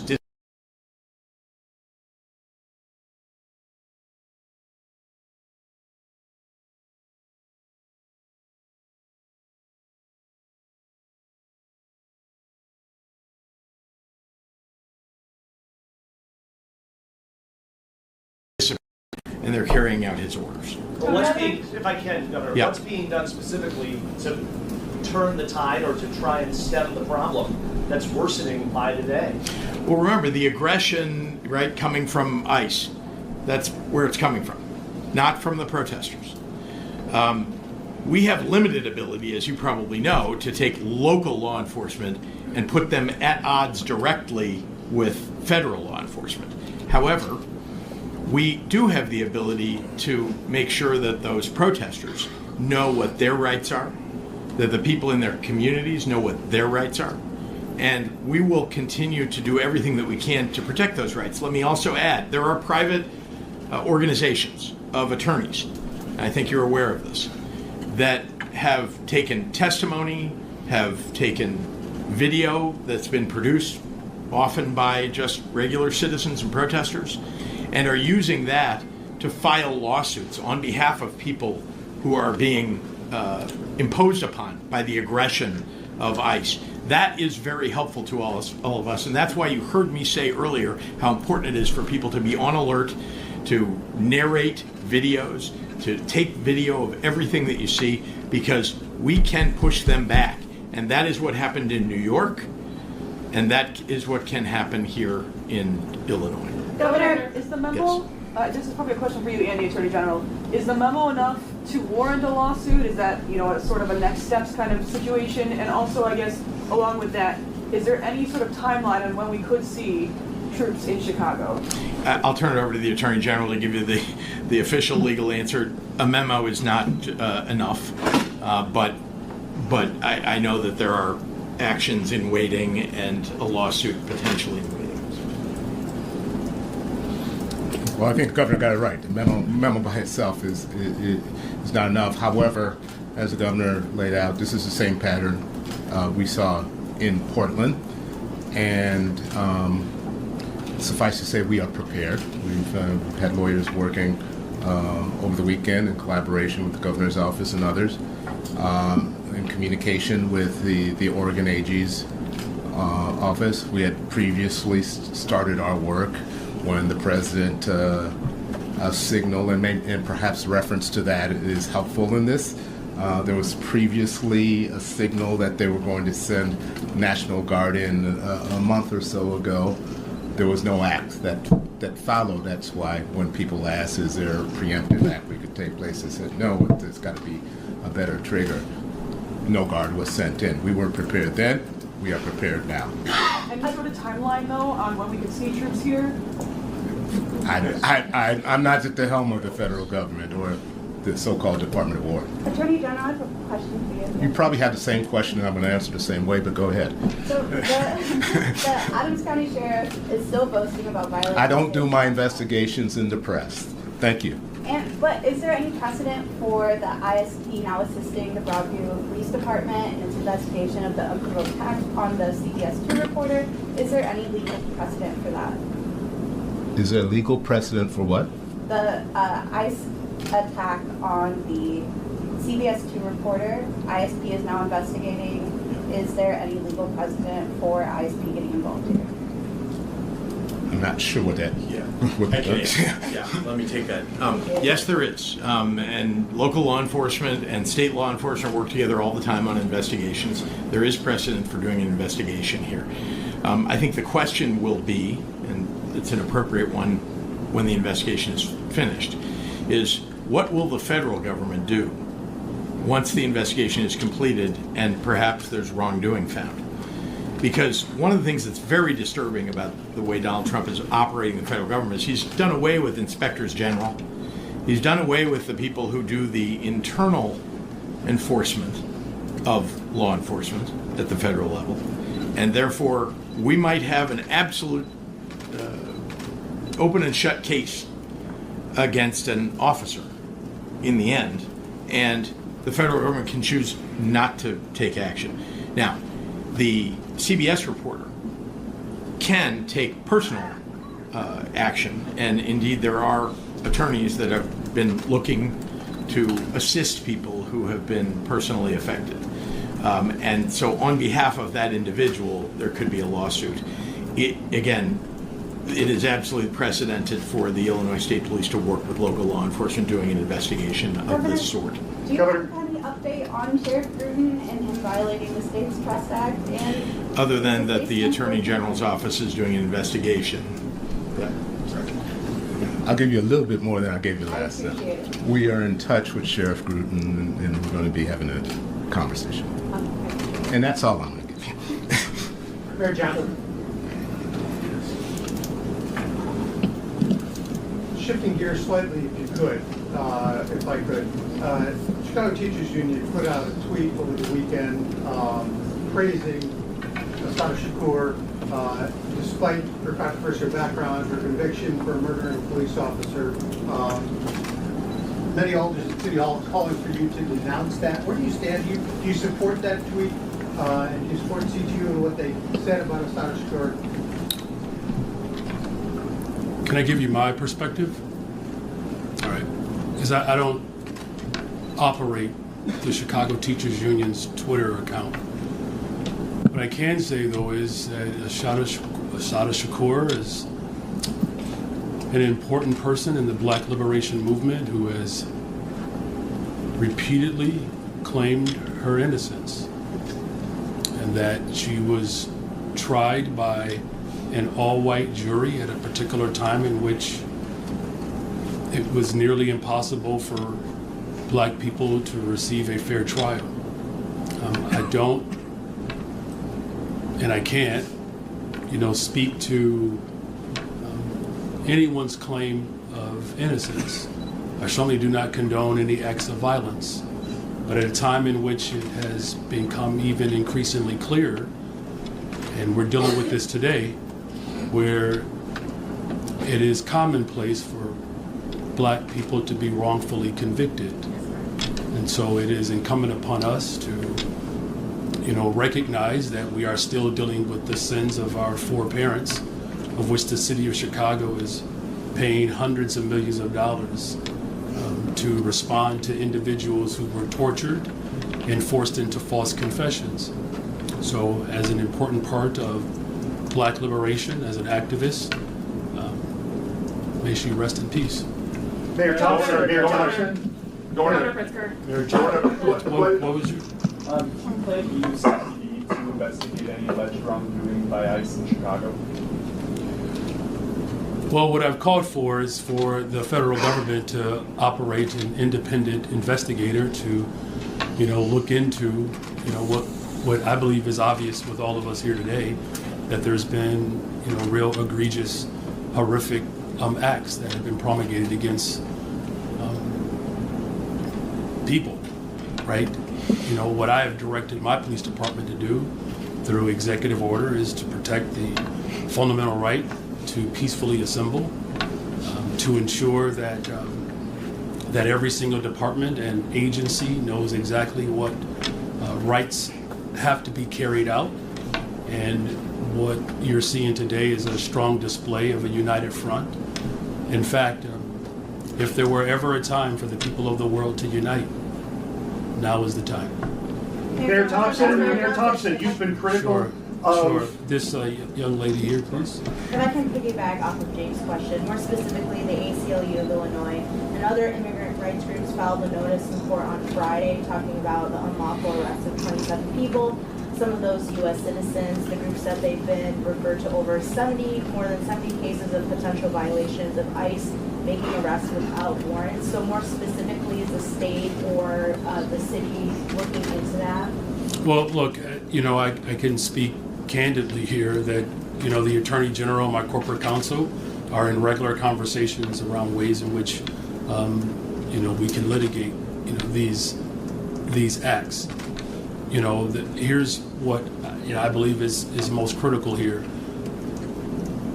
As an entire state, from the state to the county to the city to our local municipalities, our community organizations, our faith and business community, we are all very clear that what this president is doing has certainly stepped outside of the bounds of the Constitution.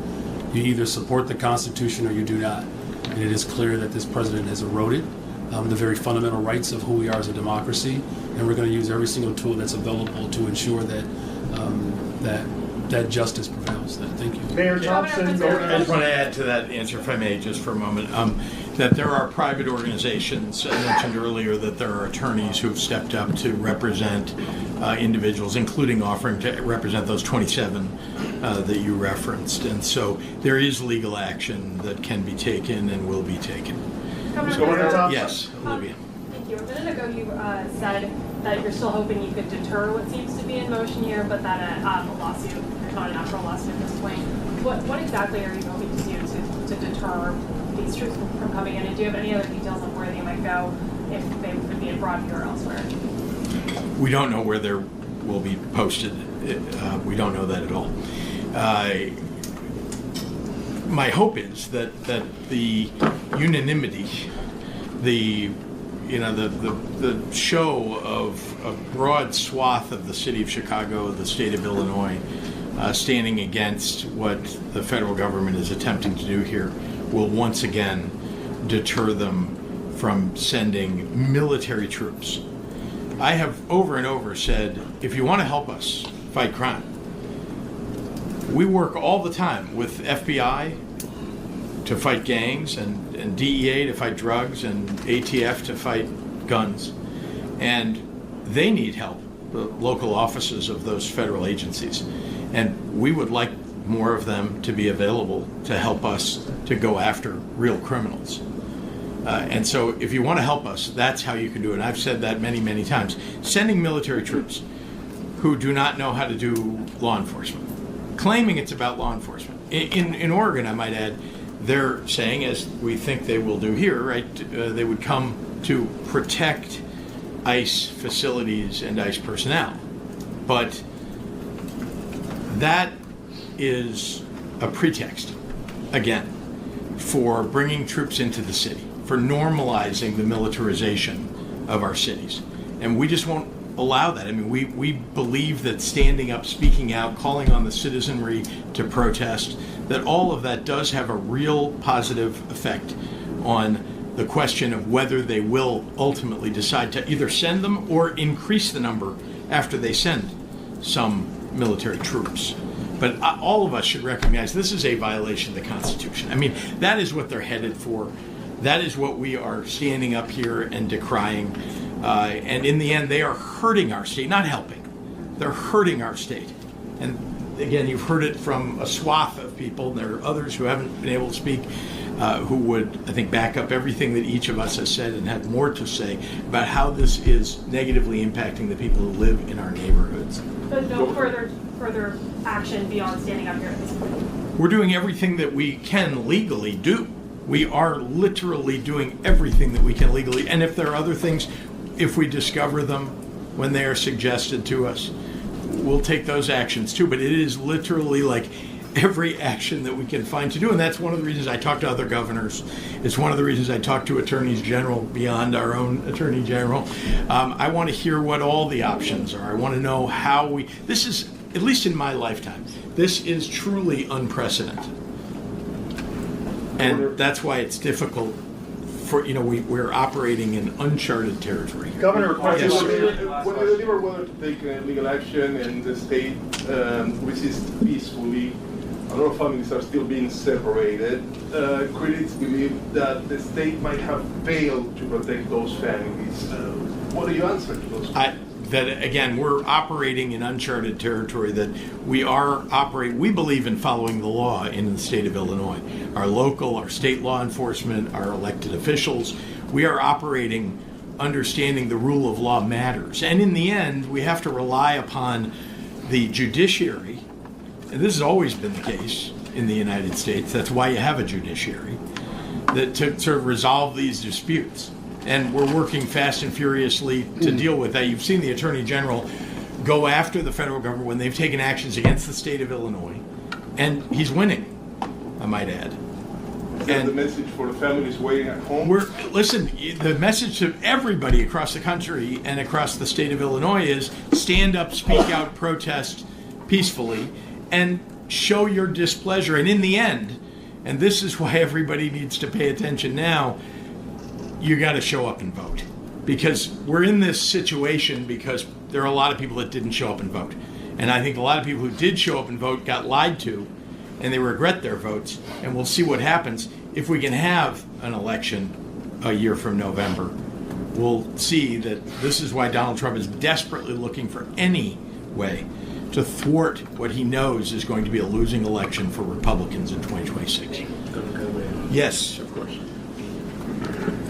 We've now exceeded 40 lawsuits that we have actually filed, and we've gone in on amicus briefs on other lawsuits. And you may wonder why have you filed a lawsuit in this case, but you're coming in on amicus on another? That's because we lack what's called standing in those other cases. So not every case, particularly of individual rights violations, is one for the state attorney general to come in on. That's why the governor referred to other organizations that represent individuals in those matters.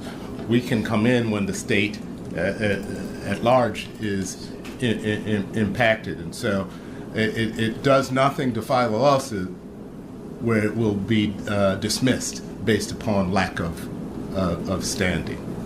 Thank you, guys. We'll see you this week. Thank you.